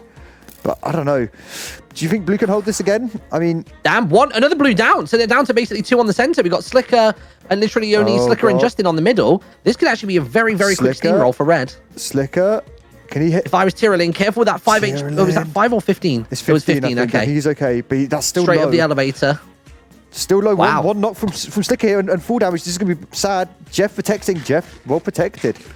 Man, is this I wouldn't have called Red? a second cash being really easy. But here, actually, we've still got blue players here. Justinian sneaking in. This isn't going to be home dry yet, Martyn. I don't know. Slicker's not there. We've got 2 at the bottom, 2 to combat them. We've got a third one heading them off in just a moment. I think this is an easy cash. Oh, they're nearly up there. They're nearly up there. Look, it's just that knockback every time. Everyone's got those knockback axes at this point. Another blue player down. Yeah, there's no chance Ravs gets there in time. I mean, Tyrolin's kind of in the safety zone. It's really hard to hit him with an arrow from outside right now, and he's got a shield up. Like this is a cap. And it's the one situation as well where Ravs' bulwark abilities don't come in useful, because when you're on that elevator, shifting means he's only going to go downwards, so he's not going to be able to awkward. Hold anybody off and chase. So here we go. 2 walls each. For the red team. Second wall, sorry, for red team. Yeah, second wall for the red team. And man, blue team isn't looking great in this gold dungeon. Like, not really made any progress on the top floor, and red team kind of just finished their dungeon and just need to go in and grab the key. Like, they're already doing that. They've already got a player in there going. Looks like Jeff's already making his way in. Nuts. I feel like right now is a really good time to give the teams a break. And I think so. Just as we give set them up a for this moment. final kind of act, beginning to get into diamond dungeons and stuff. I'll be interested to see, you know, will the red team be able to snipe the gold dungeon key, the gold dungeon wall for the for their team? Because they could do this. They could steal this mushroom wall. It's going to be hard. It's not going to be easy, but they could snipe it and just end out the game.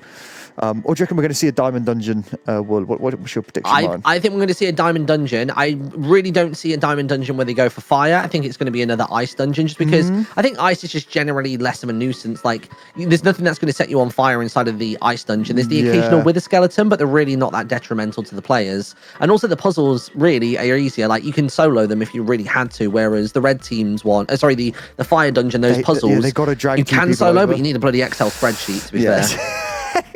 Completely, yeah. I'll be interested. I will see what decision they make about the dungeon. I think Ice just has so much gear. I wonder if Red Team think they are ahead and maybe don't want to give the opportunity of gear for the other team.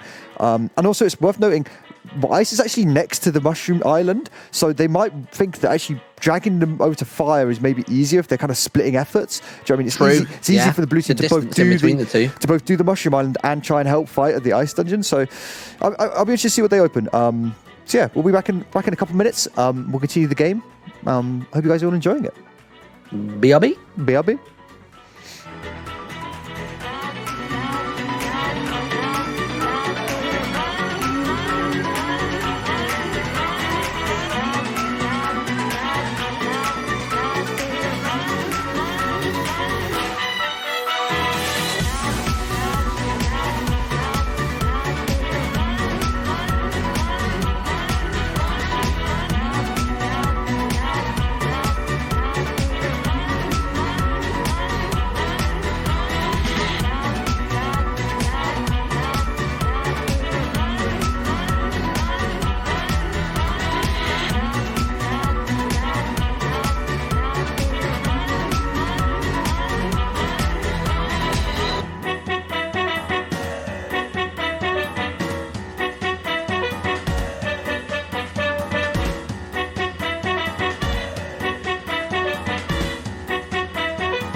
Hello. Welcome back to Capture the Wall.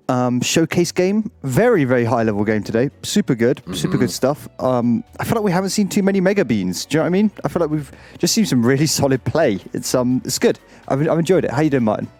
I'm good, man. I'm good. Yeah, people in my chat were basically saying that it's really good. The word competent teams came up in discussion, so it's literally the best way to describe it. Yeah, these guys aren't messing around. They're pretty fucking good at playing this game mode in this map.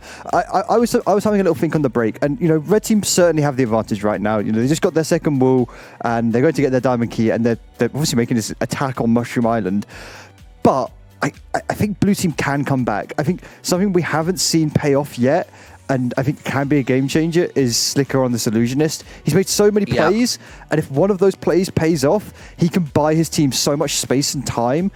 I'm concerned for them because the thing is whenever he does his plays, he gets into a good position, and the idea is good, but the implementation's not so great. Like, for example, the shulker room, he should have stayed behind that pillar, or at least tuck into a corner where they might not necessarily see his nameplate through the wall if he crouches, and then take advantage once the fight is over. He made himself too visually apparent. And again, with Captain Gok, he didn't wait until the fight was over or was about to finish. There were 3 of them in there. If I was him, I wouldn't have stood in line of sight of them. Like, even if he didn't have invisibility or whatever, they would see him regardless. Like, he doesn't seem to do himself many favors in that regard. Also, he could have just, I guess, the boss bar wasn't working, so he couldn't see the boss HP. But true, if he'd been able to just see the boss HP, he could have just snuck into the room and then snuck back out. He could have just kept do-si-doing through the teleporter and then just kept track of it that way. So I don't know. I'm interested. I feel like one good play from him that pays off, and it'll be good. But Martyn, this red team attack on the Mushroom Island, they're up here and they're taking the double chest. Yeah. This is really bad. This is really bad. That's about to go. This is really, really, really, There's really that fire bad. aspect axe, and then they've got an even nicer chest at the end. That's going to be a proc 3 armor. Look, there we go. Straight into that chest. Proc 3 armor is gone. No. Blue team are being starved of resources right now. Look at all the keys that are being picked up as well. Jeez. Yeah, Pedgren got the key on the Mushroom Island, and Jeff's got the key for the Pirate Island. We do have Slicker, I think, on this top floor now, sneaking around, looking to maybe get a pick off. But dude, this is rough. This is really rough. I would love to see a double diamond open. That would be so good. I mean, I think we'll see it either way with the timer. Like, I think we're going to see it just whether the game lasts that long. I don't know. Red team, and whether people decide to even give it any attention. To be honest, looks like Swaggy, Mr. Fabulous, has left the game. The molding I was talking about earlier might be setting in. We might see our first rage quit, and he is ahead. He's a real big molder, that boy. I think Slicker died on this top layer. I don't think he made it in. No, he died. This isn't looking good, Martyn. This is not looking good for the blue team. They need to work together as a team right now and get these red players out of their dungeon. Off goes Ravs. It looks like there's about to be a Ravs and Slicker push into the dungeon, but no, Ravs decided he wasn't for this world. Looks like Jeff didn't make it out with the pirate key, so I think he's going back in for round 2. That, or maybe look at that! They're already building infrastructure over towards the to the fire dungeon. Are we going to see a change of pace this week? I said these guys really rate the fire dungeon. They rate the speed at which you can go through it. Those puzzles, if you're good at it, it takes no time at all. That lava corridor, if you're good at parkour, it isn't a challenge at all. And then the rest is just running. You can just zoom through. I reckon, honestly, we might see a fire completion before they even get ice open if they go for it. Jeez, it's that'll be terrifying. exciting for me because I've never seen the fire boss. Like, I've never seen it done. Oh my god, yes, I can't wait. Also, we updated and changed Queen's Slushy as well. So either way, it's exciting to see new stuff. This mushroom dungeon, how are we doing? Looks like we've got Slicker fighting Pedgren right now. Actually, might be able to win this fight. Slicker doing work. Trying to keep him out of this top layer, but we've got also Tyrolin's just got into the boss. Oh wow. Where's Tyrolin right now? There he is. Yeah, he's in the boss location. And he's going to start working on it. Is this okay? Do they have this secured? I don't know. This seems a little bit risky right now. I mean, Slicker is on his way. He's right behind. You need to leave more of a completion if you're aware that you're the only person going into the boss room, just in case someone like Slicker does turn up and start to try and capitalize on it. Yeah, I mean, blue team actually doing a good job at clearing the red players out of their dungeon, and Slicker now, yeah, he's right here. I don't like this. Criteria. I would wait outside if I was him. Let him clear the boss out for you, wipe him out, and then sneak back in after. But look, Tyrolin's given up. He's giving up, and he's coming out, and he's geared, and this timing is going to be really awkward. Does Slicker just go in? Where is he? Yeah, Slicker came in. They just do-si-doed. Oh my god. Tyrolin has no idea. Tyrellin has no idea that Slicker's just stuck I think in. they literally went in and out at the same time. Oh my god. That's unreal. Tyrillin's now going to think about holding this vertical with no idea that the Slicker is in there. Again, oh my god. Illusionist is a sneaky class. And Slicker's doing the boss. He's on it. This is mental. I love this. Tyrillin's going to be so surprised when he sees that wall gets captured. And we've got actually two blue players, so working their way up as well. This is... Oh god, this doesn't look good. This doesn't look good for Tyrellin. Great play by Slicker though. Is Tyrellin the only person? Oh, Squan is going down to the Vindicators though. Is Tyrellin the only person that? Rav's down as well. Taken out by Tyrellin though. Jeez. Slicker's not doing too well in here. 5 HP, 3 HP. The poison. Oh god, coming out. Slicker. 1 HP. He's probably gone. Fire tower opened. Oh my god. Everything is happening, Martyn. Everything is happening right now. We've got Jeff and we got Pedguin. So Jeff and Swaggy into the fire dungeon straight away, instantly grabbing loot. Nothing by the blue team. No one moving anywhere towards this area. Oh. This is bizarre. I love this. This is so much going on. Slicker's still alive in this poison area. He's got like 1 left. He's got 1 eating HP. bread. He's a man of a dream. Tyrellin outside. No, don't die. Forever poison. Tyrellin doesn't know. Slicker, don't tell him. Tyrellin is just outside, Martyn. If he comes in and one-shots him, it would be a disaster. Oh. I think... There it is. One more tap. There it is. Just the witch left. Oh my god. You got to get the witch into the position where all she wants to do is heal. And then this is the position right now. Now he just needs to go in and melee. I think he's just going to take it slow, though. Oh my god. Hopefully he's getting feedback from his team that Tyrellin's still outside. Don't fuck this up. I can't believe this. I can't believe this. Is he going out? No. Oh, I thought he was about to try and go out then. Jeez. Quickly coming back to Jeff in the fire dungeon. Him and Mr. Fab's about to make their first start on these on this puzzle. Now remember, really, wow, really big change has been made, Martyn. When you complete puzzles in diamond dungeons, you are rewarded with an obsidian coin.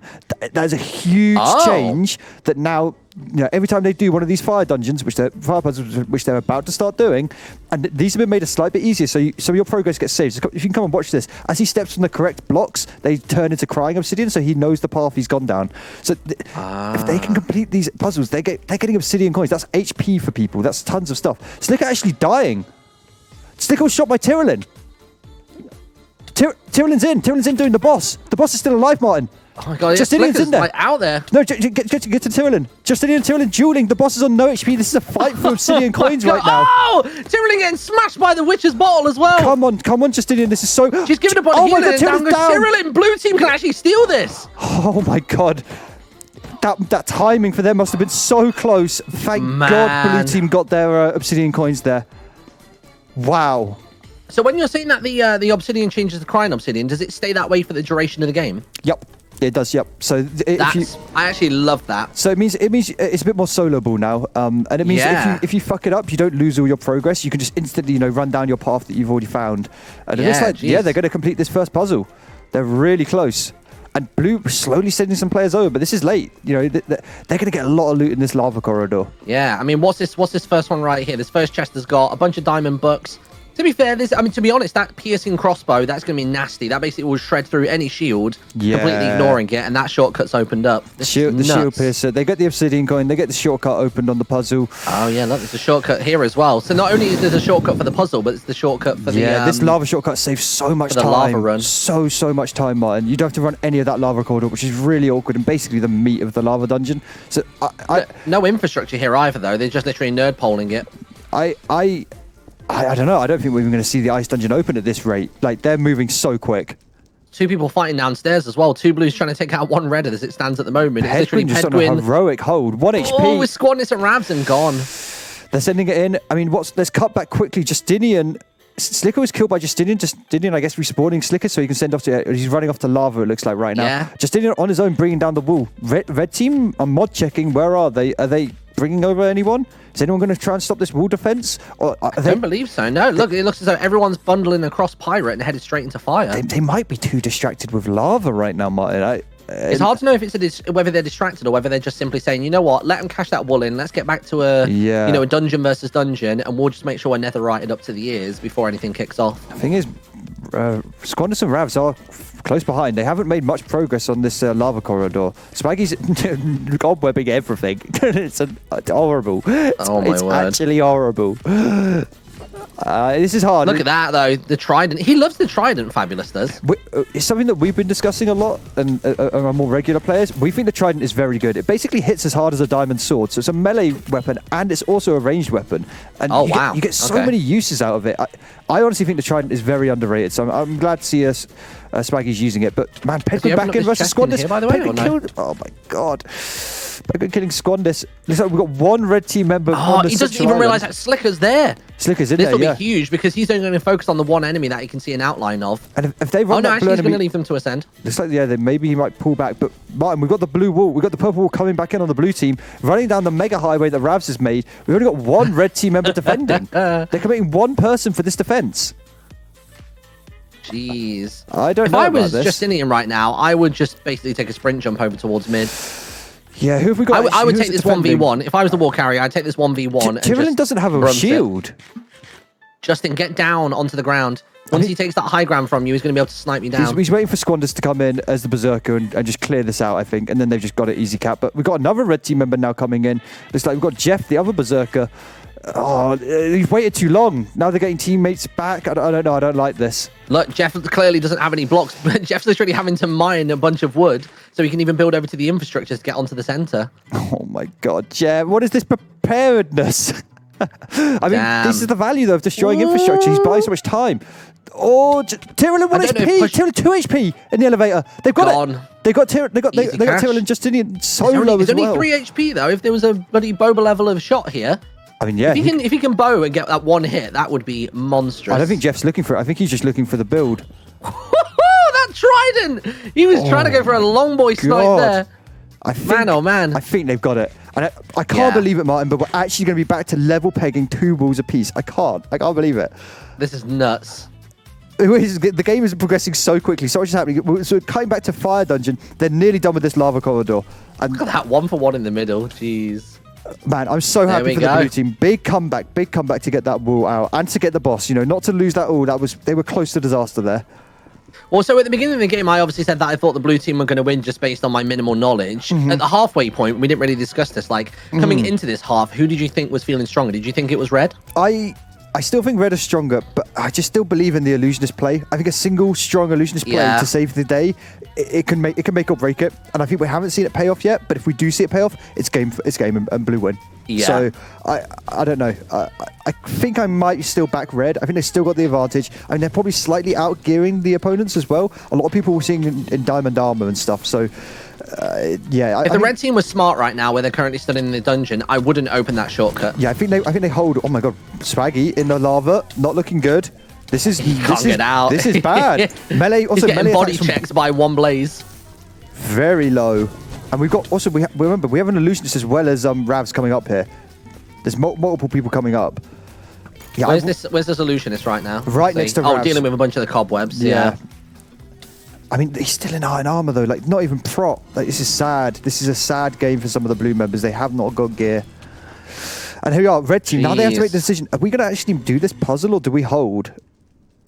I don't think they can do it. The thing is, they might not know the illusionist is there. They might just think Ravs is there, in which case they might think we have enough time. That'd be the play, right? Like, let them take out Ravs. Like, let Ravs literally trick them into thinking that they're alone. Let them begin the puzzle, and then Slicker just run in, follow that crying obsidian, and clear out the bottom person. Just catch them with their pants down. When all it takes is one knockback, you get knocked down into the lava section, you're absolutely screwed. It's not a good time. Oh, he's going to open up the shortcut as well. Smart. I would do that if I was Slicker right now. Yeah, it's 100% worth it. 100% worth it. Now you send up Ravs and let Ravs deal with. Oh no, but they've got eyes on Slicker already, so they know he's there. They've got Tyrellin in this lava corridor who hasn't been able to enjoy the shortcut, whereas actually Squandis is going to be able to enjoy the shortcut completely. They're actually going to get. Oh my God! The shortcut weirdly going to pay off so well. But man, yeah, they're just going to hold this high ground and look to clear out the blue players. But look, it looks as though Tyrellin and Squandis are just going to have a little 1v1, I reckon, by the time he manages to catch him up. The infrastructure's really good in here, by the way. This is looking really nice. Yeah, they're clean runs using the chains as stepping blocks as well. No one's feeding back onto each team that the shortcut is open because everyone is still running around the long way. Look at this 1v1 between Tyrellin and Squandis. I like it. We're going to get that pressure plays to try and push them off into the lava. Knockback's doing not really a great deal. Squandus is holding off a lot better than I anticipated. I mean, also he's Peds opening low up a line HP. of sight with the knockback Here as well. Here comes the high Bye-bye, attack speed. Squandus. Here comes the high attack speed. This is scary. This is the power. Oh! Oh my god! The low HP though. No, okay. Good use of the potion there.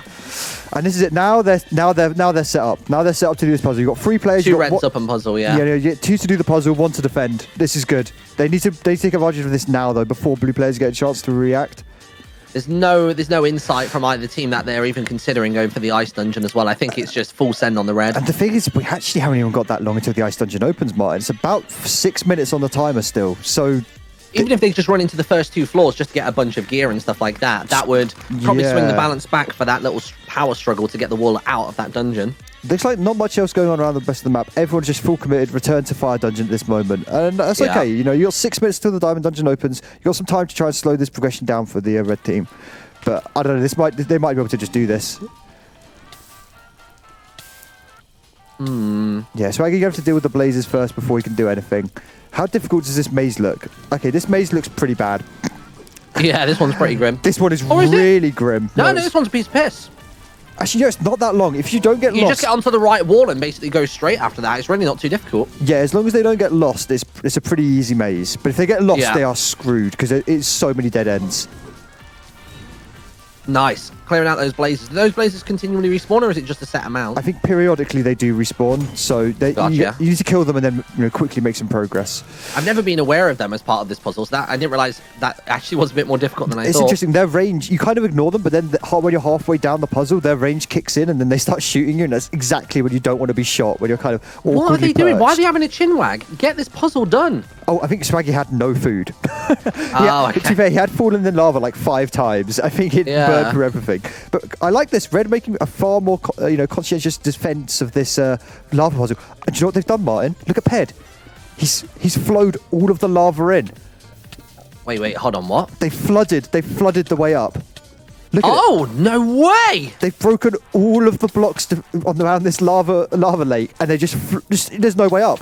That is insane. I've never seen someone do that. I mean, Justinian's making a nice effort at trying to get through, but I mean, how do you do this? I mean, I guess the problem is going to be for them to also go through that on the way out. Yeah, I feel like they're just accepting that's a problem for later. But wow, interesting. New tactics that we haven't seen it play before. Progress on this puzzle. Looks like Jeff hopefully spots the dead end. If he can spot the dead end, he's going to save them real headache here. Of course, yeah, because I forgot that basically the person on the top layer can't actually see that far ahead. Yeah, they have. Oh no, he has blindness. He doesn't know. He doesn't know this. He might have been able to peek it. He might have peeked it. He might have seen that at the edge of his view distance. Okay. And then a swing left, and there we go, home straight. Let's go. He's good. Looks like Blue managed to get through. I have no idea how a blue player got up out of that, Martyn. How did a blue player swim up? I mean, he burnt to a crisp, right? Yeah, I mean, he did burn to a crisp. This is awful. I don't know how you do this as blue. I mean, to be fair... But equally, red have got to return it, so we'll see what happens. Unless they get some fire protection somewhere around here. To be fair, the ice dungeon is nearly open. Squandus going to go get the ice key, but I feel like it's all in vain. The dungeon's about to open. Just start building on infrastructure over there. Like, it's open in like 1 minute, 2 minutes. Yeah. And they're through, Martyn. Puzzle done. Wasn't that long? There we are. They've got 2 obsidian coins on those players now as well. So, not a lot of... You know what? The thing is if they really wanted to, they could start pushing up towards the end of this second puzzle. And even though there's not as much flowing lava around here, there's enough to be able to create another lava fall here, which is disastrous. Oh, where the skeleton's coming up behind. Oh, it's falling down because it's stupid, though. Red team dominating this tower. Absolutely dominating it. It's looking really bad. I guess they can just block off this lava at any point and then clear their own exit. So I guess it's not as bad as I thought it was. They can just put the lava back in and give it a minute to just stop flowing, right? And this top floor is kind of an open path. It's kind of just a route that you need to run, and you can get all the best loot. They've got the enchanting chest filled with lots of powerful enchantments, sharpness, knockback 2, power, and then obviously that top floor, Martyn, that obsidian, that netherite armor. It's going to be hard. It's hard to kill people with netherite and the armor. scraps as well. You can start to delegate, well, not delegate, but you can start to share them out among your teammates. Like, such a big difference. Also, we usually see in some of these games, the players actually bring a smithing table with them up so they can netherite as soon as they get it, and they don't have to wait to go back to base. So hopefully one of their teammates has remembered to do that, because that's super, super strong. Poor blue team. I mean, I assume they've all given up on this fire dungeon now, and it's going to be a conscious effort. Everyone goes to ice, I think. Yeah.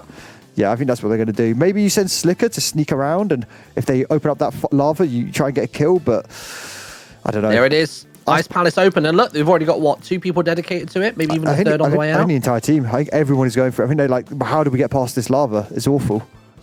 Managed to get over there just as particle effects drops. I mean, the sort of stuff they've got on like level 1 in here, they've got Diamond Sword, Sharpness 2, Fire Aspect, looking pretty good. They've got the chest in the center again, got a bunch of nice stuff, a couple of Diamond Bucks, Diamonds spare. And yeah, even just this initial room could give them a nice little leg up in terms of power. Yeah, a lot of these guys are running basically not full diamond gear loadouts, so this is really useful. This. Can we talk about this sword, the Giga Sword of Greed? Yeah, like, of course. Is that actually good? Because people were telling me last time that I left it, and I saw a gold sword and thought, oh, a gold's crap. Yeah, it's not the Giga Sword of Ultimate Greed, because there's another one further up, but yeah, the Giga Sword of Greed is very good. It's one of the few things in the game that has knockback 2. We all know the power of knockback 2. It's kind of ridiculous. Yeah. And it hits for about the same as a diamond sword. Gold swords with sharpness 5.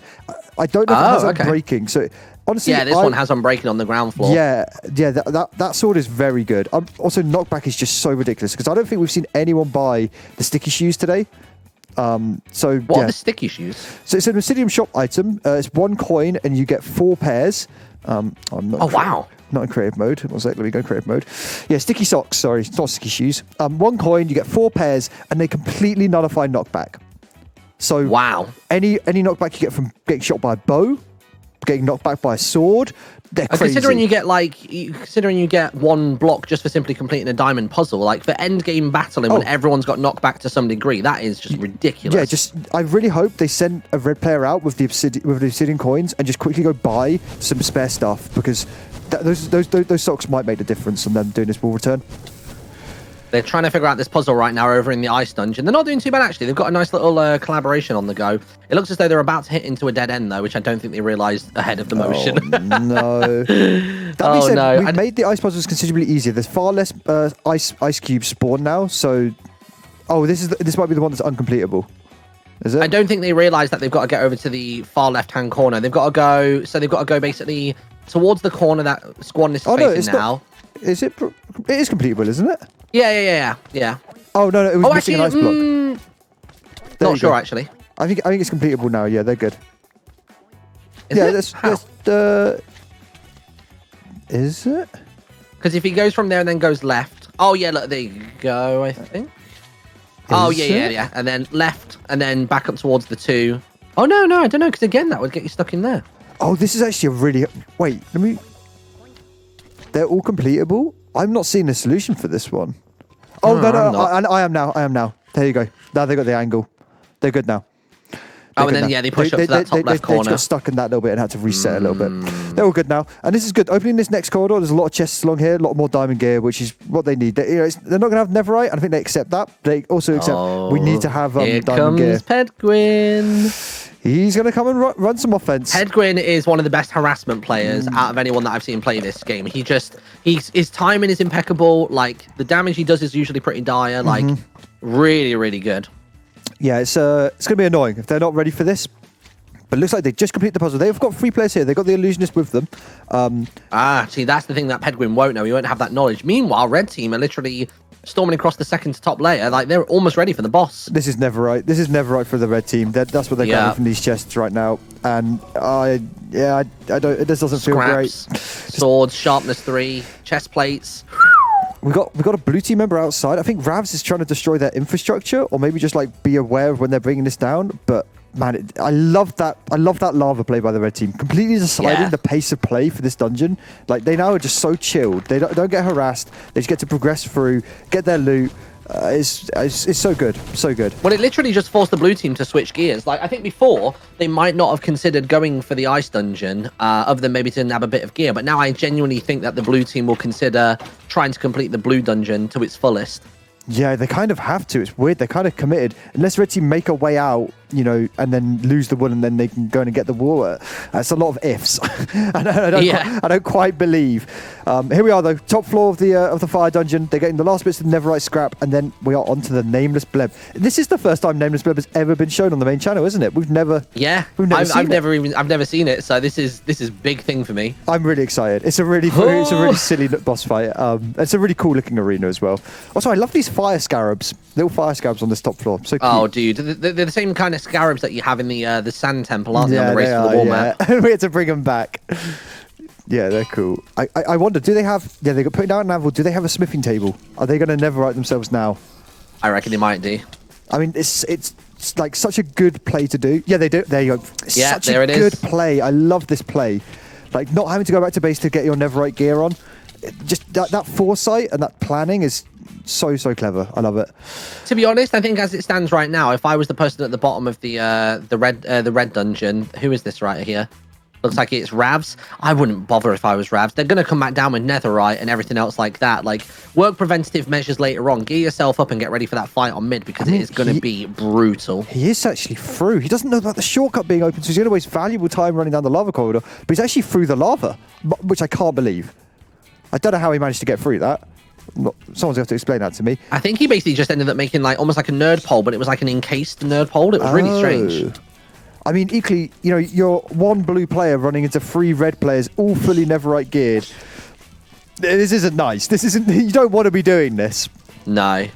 I'm wondering if he thinks that the most that is going to be happening on this side of the field is whether the red team are going to have the odd piece of netherite gear, but I don't think he anticipates them actually utilizing the scraps right now. Yeah. Does it look like on blue side we've got one player up at this second puzzle? I think they've looted everything. I think Justin has managed to grab every chest along the way because he's got Ped right below him.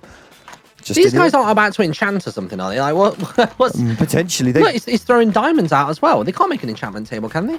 No, they can't make an enchantment table. They do have they do have the books from the enchanting chest, so they might be doing enchants as well. Honestly, this is actually slow. They are, you know, it's taking them a minute to figure this all out. That 5 netherite ingots in the chest. There we go. They're doing it. They're getting full netherite. This is wild. Kind of crazy tactic, but I love it. Ped could actually PvPing on the second ice puzzle. Justinian, are you okay?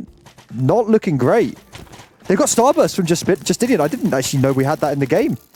Oh man, look at that. Justinian kind of getting destroyed though. Yeah. Doesn't matter even if you spent some of those obsidian bucks. Oh! How has he managed to resist that one hit? Jeez. Oh my god, that was close. Close to a disaster. If Ped had taken 2 over of them this to work on this puzzle. Yeah, 2 of them up there. here I mean, now. this puzzle's basically... Oh no, yeah, I guess this puzzle's not far off. No, this puzzle's really close. They're seconds away. They're actually speeding through this ice dungeon. Fair play. They've made some really fast progress. Because they haven't had their entire team here as well. This is a good effort. Oh no, it's gone this the wrong way. Go back. No, he couldn't, could he? Because the ice block was in the way. Oh, true. Yeah. So you actually have to start by going the other way around. They sort of went through what looked like the quick solution. It looks like you can do it, but you can't actually do it. How are we doing in the fire dungeon? Looks like they're maybe... Ravs is actually really close. Are they going to... They might identify that Ravs is really close and go for the kill here. I would. Why not? To be honest, then why would you? I guess if you give Ravs the kill, that gives him time to get out, like relay the information and to gear himself accordingly. Like let him struggle further up. He's got Slicker with him. Oh, I didn't know that. Yeah, I didn't know that either. He's actually got the illusionist with him. They've got the shortcut. They are blocks away.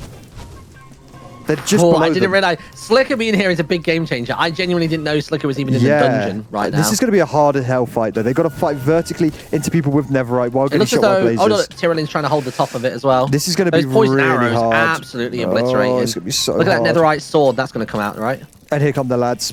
5 HP, 4 HP. Netherite. The cavalry's here. Cheers, love. Be careful. They got to be fire. so careful. Jeff, no chest plate on. He doesn't even realises that. But man, look at that. 3 of them are netherite. Clean up. What are you doing? You're not going to be able to fight them. This is looking sad. Real sad for the blue team. You know. Yeah. Like they got to make so much progress through this ice dungeon. Can they do this? Like, I don't know. I don't know if I believe that they can do this next ice puzzle and do the boss in time. They might get netherite though. Actually, that might be what they're going for. How long is this congregation around the crafting table? Just go in and do the boss. I want to see it. I know. What are they doing? I think this is it. Are they finally going in? There we go. Get ready to teleport to a player. Get ready to teleport to... Yeah, I'm going to teleport to probably Tyrolin. Yeah, here we go. Yeah, this is it. Here we go. Let's have a look. The nameless... Bleb of the Storm. Bleb of the Storm. Oh my god. He's riding his Mount Martyn. Look at that this. helmet. It reminds me of... Whose skin is it in TTT? Is it Lewis's? The one with the long hair? Oh, yeah. It kind of reminds me of that. The helmet is literally stolen from Dark Souls. And there's also the invisible ghast that we that we can see, but they can't see. I was going to say... And the lightning! Wait, what was that? Oh, my God! Don't stand in the circles. It's classic MMO stuff. They got to be careful here. They got to be real careful. They're doing good though. They're doing good. The bleb of the storm. Are they able to kill the ghast if they happen to hit it? No, the Ghast is invulnerable. So no, I don't think so. That is mad. Tell you what, they're getting some good hits on him with the bow though. Look at this. So remember, this is only phase 1. He's got phase 2, and phase 2 they can kite it around if they're good. But how are they doing for HP wise? They're never rated up, so they shouldn't really be taking too much damage. Yeah, they're on 20, healthy. 20, and 19 respectively. Like they're not struggling too much. I love this boss so much. It's so badass. It's so good. Man. Also, I just love the environment around it. It all looks so cool. Oh, the lightning! You know what? Oh, it's so good. It's so good. As much as like the puzzles are more difficult in the fire dungeon, especially because you can't really solo them efficiently, like this boss, I feel, as daft as it sounds to say, almost feels as though it would be easier than Squishy because you've got more physical space to run around in. 100%. But equally, we've got new Squishy, so remember, Squishy's been changed quite a lot. And here we go. Bleb of the Storm's mount's going down. The chicken is dead. And here he comes, Glarence, Martyn, the nameless bleb. And he's scary. Was he just super strong? He's a beefed up with a skeleton who has a trident and netherite armor. So yeah, pretty scary. See, now this is the situation where you want to get yourself the cobweb arrows. And look at that, Jeff is dropping low already, 10 down. HP. Like this is sketchy. Get out of the circle! Get out the circle, Jeff. Man, that circle doesn't give you much of a heads up, does it? No.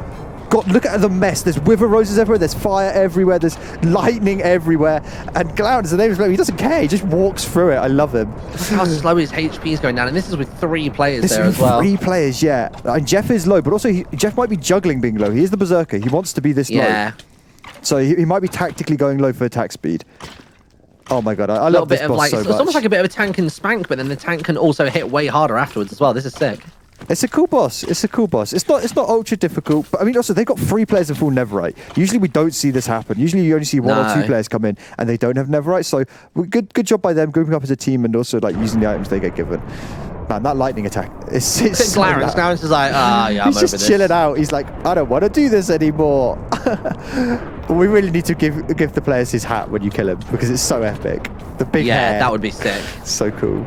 Nearly going to do it. Remember, this is 3 obsidian bucks. They're going to have 5 obsidian bucks to spend. That's 2 starbursts and an HP. That's 2 magma ones. They could buy healing potions. They could buy so much. What I really want to see from the players if I was them, I would buy a starburst, get to the top of Monument, and you can just rain on anybody in the elevator. Yeah, I think you give all the obsidian coins, right, to one of your players, and you suicide them out, and you get them in the shop right now. But here, we've got Slicker waiting outside. Already? He was waiting outside the dungeon room, but they just dealt with him so quickly. Man, I mean, they managed to set them on fire. They managed to get Fabulous down to 13, but that's about as low as it went. I think he was waiting to knock them into lava on that TP back in. Kind of a smooth play. He left too much of their infrastructure there, to be fair, though. Yeah, he should have destroyed more of where they were TPing into. That could have actually been so huge. But now three players with the wall. I don't know where we at with the blue team in the ice dungeon. They're working on that final puzzle, but we've also got Pedguin. He's back again. God, yeah.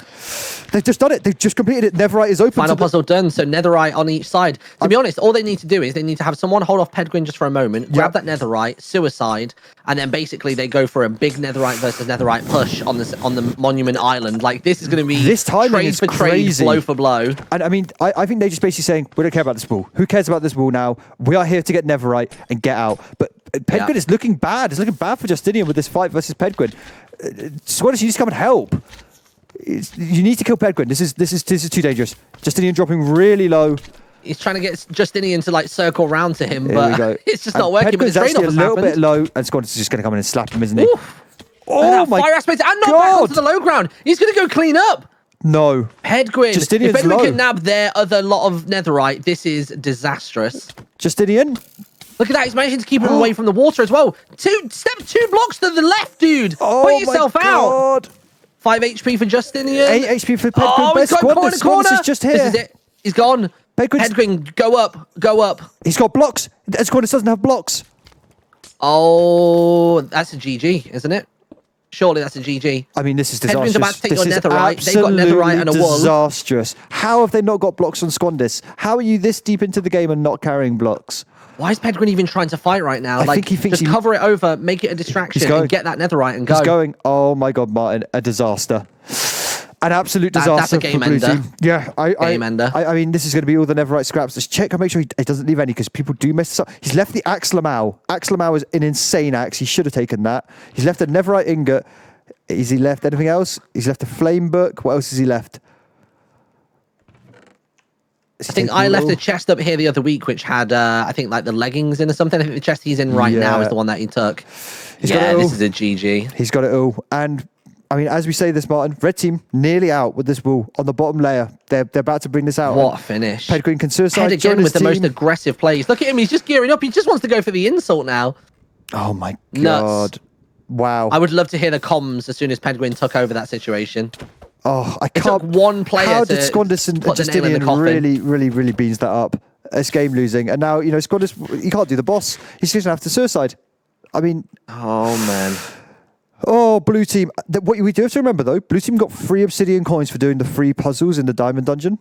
So they can buy something. They can buy some Wilco ones. The wall is at the front door. Actually, we're already... I think I just saw a Wilco one get fired. What was that? I think they've got a Wilco wand on the red team. Yeah, look, they're sharing around some gear. I think they did suicide and go spend some obsidian coins. But Tyrellin carrying the red wool. Blue team, there's got to be a defensive island here, right? They've got to. They have to stop this. Otherwise, it's GG. Yeah. It looks as though they're splitting their efforts as well. It looks as though Squandis is going to come from behind. You've got one person headed over, which is Ravs basically going to secure the center. It looks like the fight is going to start over at Pirate, which is smart because if those levitating arrows come out again, the water's going to be there to basically like nullify the effects of that. Oh my God, Martyn, and we've got the play from Slicker. We have the play from Slicker. Where is Slicker right now? Have you seen this play? This is the play. I don't know where he is. These are the plays, Martyn. Oh my God. These are the plays. This is great. These are the plays I teleported to him and I love. didn't see him and I was like, where the hell is he? He is in his spot, waiting for the play. I love it. I absolutely love it. I want to get a print screen of this because this is next level. A heroic play. You love to see it. He's out. Why do you always ruin it, Slicker? Just stay in there, for God's sake. He's too You didn't hide antsy. in the pillar of a wall. You didn't go under there. Just stay put for a minute, please. Wait until you see that wall carrier. Let the other 2 come in. Wall carrier follows them in. Well, here they come, Martyn. The red team are here. They've got the wall. They're on the transition island, and they No, are... I know, but just wait until the wall carrier is like within hittable range. But I'm pretty sure, Does as Jeff always... know? Does Jeff know? Yeah, I think... Jeff doesn't know. Oh, he doesn't. He doesn't know. Oh, my God. Oh, my God, this is huge. No. Pop out now. Now's the time. Slicker? Slicker? Slicker? Are you got AFK or what? He's going now. They've just turned around to see him. Oh, they've done a 180. Oh my Too God! slow. Yet again, the ultimate play by Slicker. He If it waited pays off, way too long there. if it paid off, we would have seen it. Oh my God! He's going for the shots, but Tyrellin, I mean, he's full neverited. It's gonna have to be a wondrous shot to get him out of the elevator right now, Martyn. To be honest, Tyrellin's getting poisoned, but that's it. Man, Slicker waited too long there. I mean, Slicker should have been literally the moment that they stepped over him. He should have been when they were about 2 blocks gone. He should have jumped out, and that could have been a really quick clean, even if it was just for initial damage, and then the poison arrows would have done the rest. But yeah, I mean, damn. I still, at every point of the way, Slicker went for some amazing plays. So I'm happy. I'm happy either way. Yeah. It didn't pay off, but awesome. What a awesome game plays. though, dude! Holy moly! GG. Holy That was crap, great. Martyn. That was really good. And wow, that red team moving through that fire dungeon. So organized, so many good tactics. Like, I feel like they deserve to win because of those plays in that fire dungeon. It was so good. We didn't spend a single obsidian buck. Oh my God, they must have so much. Holy shit. My word. Man, wow, I'm really impressed. What an awesome game. Really well played by everyone. I mean, blue team constantly felt like they were behind, but then still managed to like pull it back in. I don't know. I'm impressed. Yeah. Man, dude, it was insane. I think probably some of my favorite things that game were probably Ravs' infrastructure. Pedguin's harassment was really, really good. And also Pedguin's like defensive structures as well. I mean, that staircase is still in existence over here. Look, they never even tried to deal with it. They built and joined it up to make it some weird like long pyramid sort of thing. That literally saved them 1 engagement during the entire fight. But, yeah, I feel like Slicker had moments, but just didn't nail it. I feel like what he needed was his team. He needed like a gear advantage, and I feel like he never quite went into a fight with a gear advantage. Yeah. Like he needed his team to be progressing through dungeons a bit faster, or he needed to steal himself some loot. Like it constantly felt like he was going into a fight where the other person had full prot, or they had a better sword, or they had never, or they had diamond. Yeah. Like it's hard enough to try and get the drop on them, but to get the drop on them and have worse gear, it's a really tough job. Like the illusionist, I'm glad we've seen it in play, but I now hope people understand that it isn't as insanely broken as people people think it is. It is a really hard class to play, and I think he did a really good job of it. So I was impressed. I wish that final elevator play played off. It's a hilarious play. That trapdoor play is so funny. It's hilarious. I think that's going to make people more like wary in the future. Like now that they've seen that, they're going to wonder like, is there someone here? Oh god, yeah. When you're playing as illusionist, it is just you're just constantly terrified of where they are, what they're doing, and also a Pedguin win on the big stage. Oh yeah. Let me see. I wonder if there's a final tally from chat as to how many kills Ravs and Ped have got on one another. We'll get Ravs and Ped to come into the Discord, give them a post game. Yeah, absolutely. Post game chat through. Because yeah, man, honestly, Ravs is highway. I think we've got to give some commendations for Ravs' highway. yeah. I love. Sometimes we weren't entirely sure why he was building it, but it was the one out of Mushroom that was really good. How you doing? The Bane. Oh, Ravs, commiserations. But honestly, really well played. Yeah. It was a great game. Yeah. Really, it was really a good game. It was a good game. I think that's probably the best game that's ever been on the main channel, and which is no surprise, but it was even knowing that everyone was good, it was really good. Yeah, I'm like, oh man. Also, I felt like you guys just fell behind early and were constantly scraping so hard to catch little ways back up, and you kept doing it. Like, you kept getting the wall back in. You kept it was a really valiant effort. Yeah. Like really, really well played. So it was a really tight. It was a really fucking tight game. I feel like we fell a bit behind in Iron. Them getting the early lead into their goal. Honestly, Martyn and I both hypothesized that you were going to be ahead in coming out of Iron, but somehow they managed to do their shulker room so I don't know how they quickly. did their shulker room so quick. They don't even have a ranger. They did it so fast. They did it in like 2 lives, 1 life. Like it was crazy. Yeah. So fair play to them. Like they did it really, really well. the fire choke with the lava. That's really strong. Yeah, that is so it really strong. was.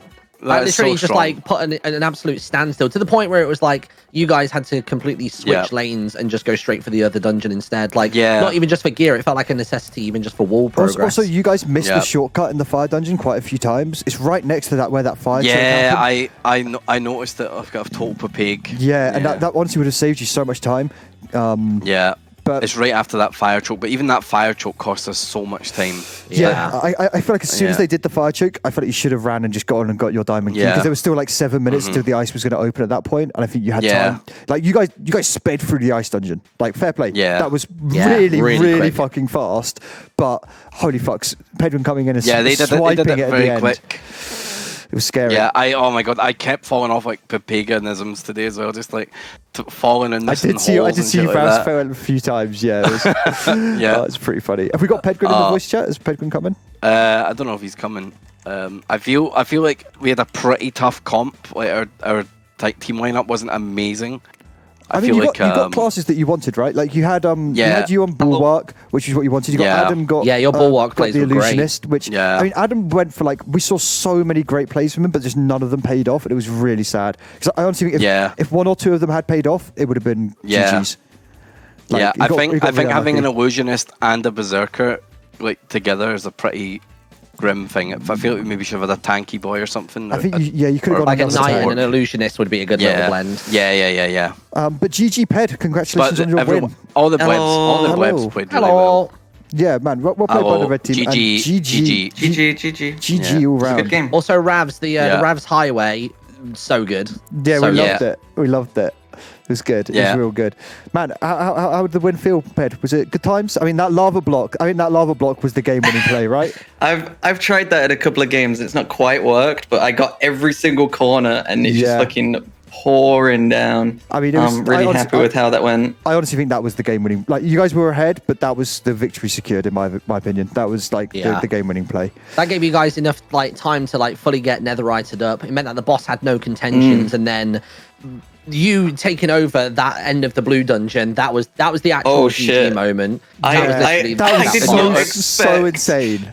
I did not expect to take every little bit of the netherite. Poor guys. And then I'm like, team, I got all their netherite. They're like, good job, we've got the wall and we're almost at monument. I'm like, coming home. I knew we were fucked when you held that the lava bit. I knew that's when we were fucked. Yeah. So it's we've not got our diamond open yet, and you've two of you are holding us, while the other one or two are like going up and clearing. I couldn't tell, but it felt like from what I was seeing, red team did steal quite a lot of loot from your gold dungeon as well. I felt like you guys were pretty undergeared. You certainly, you guys certainly stole the double chest. I didn't notice. You didn't get the double. Yeah, they got the double chest, and like there was a proc 3 armor just before the key that got taken, and that one probably would have hurt quite a lot. Slicker Adam. Oh yeah, I remember that one. Slicker Adam did steal a lot of other stuff as well, though. Like he wasn't. Look, like commentating an illusionist is real hard. Like, is there nothing like they could do to like put an outline for spectators? I don't know. I don't know if we can have like a spectator exclusive outline, but I mean, I feel like we did a pretty good job of keeping track of him. Yeah. But like, I think he might have sniped some loot that I might not have seen him get. So there was also the hilarious play at Mushroom Boss with Adam.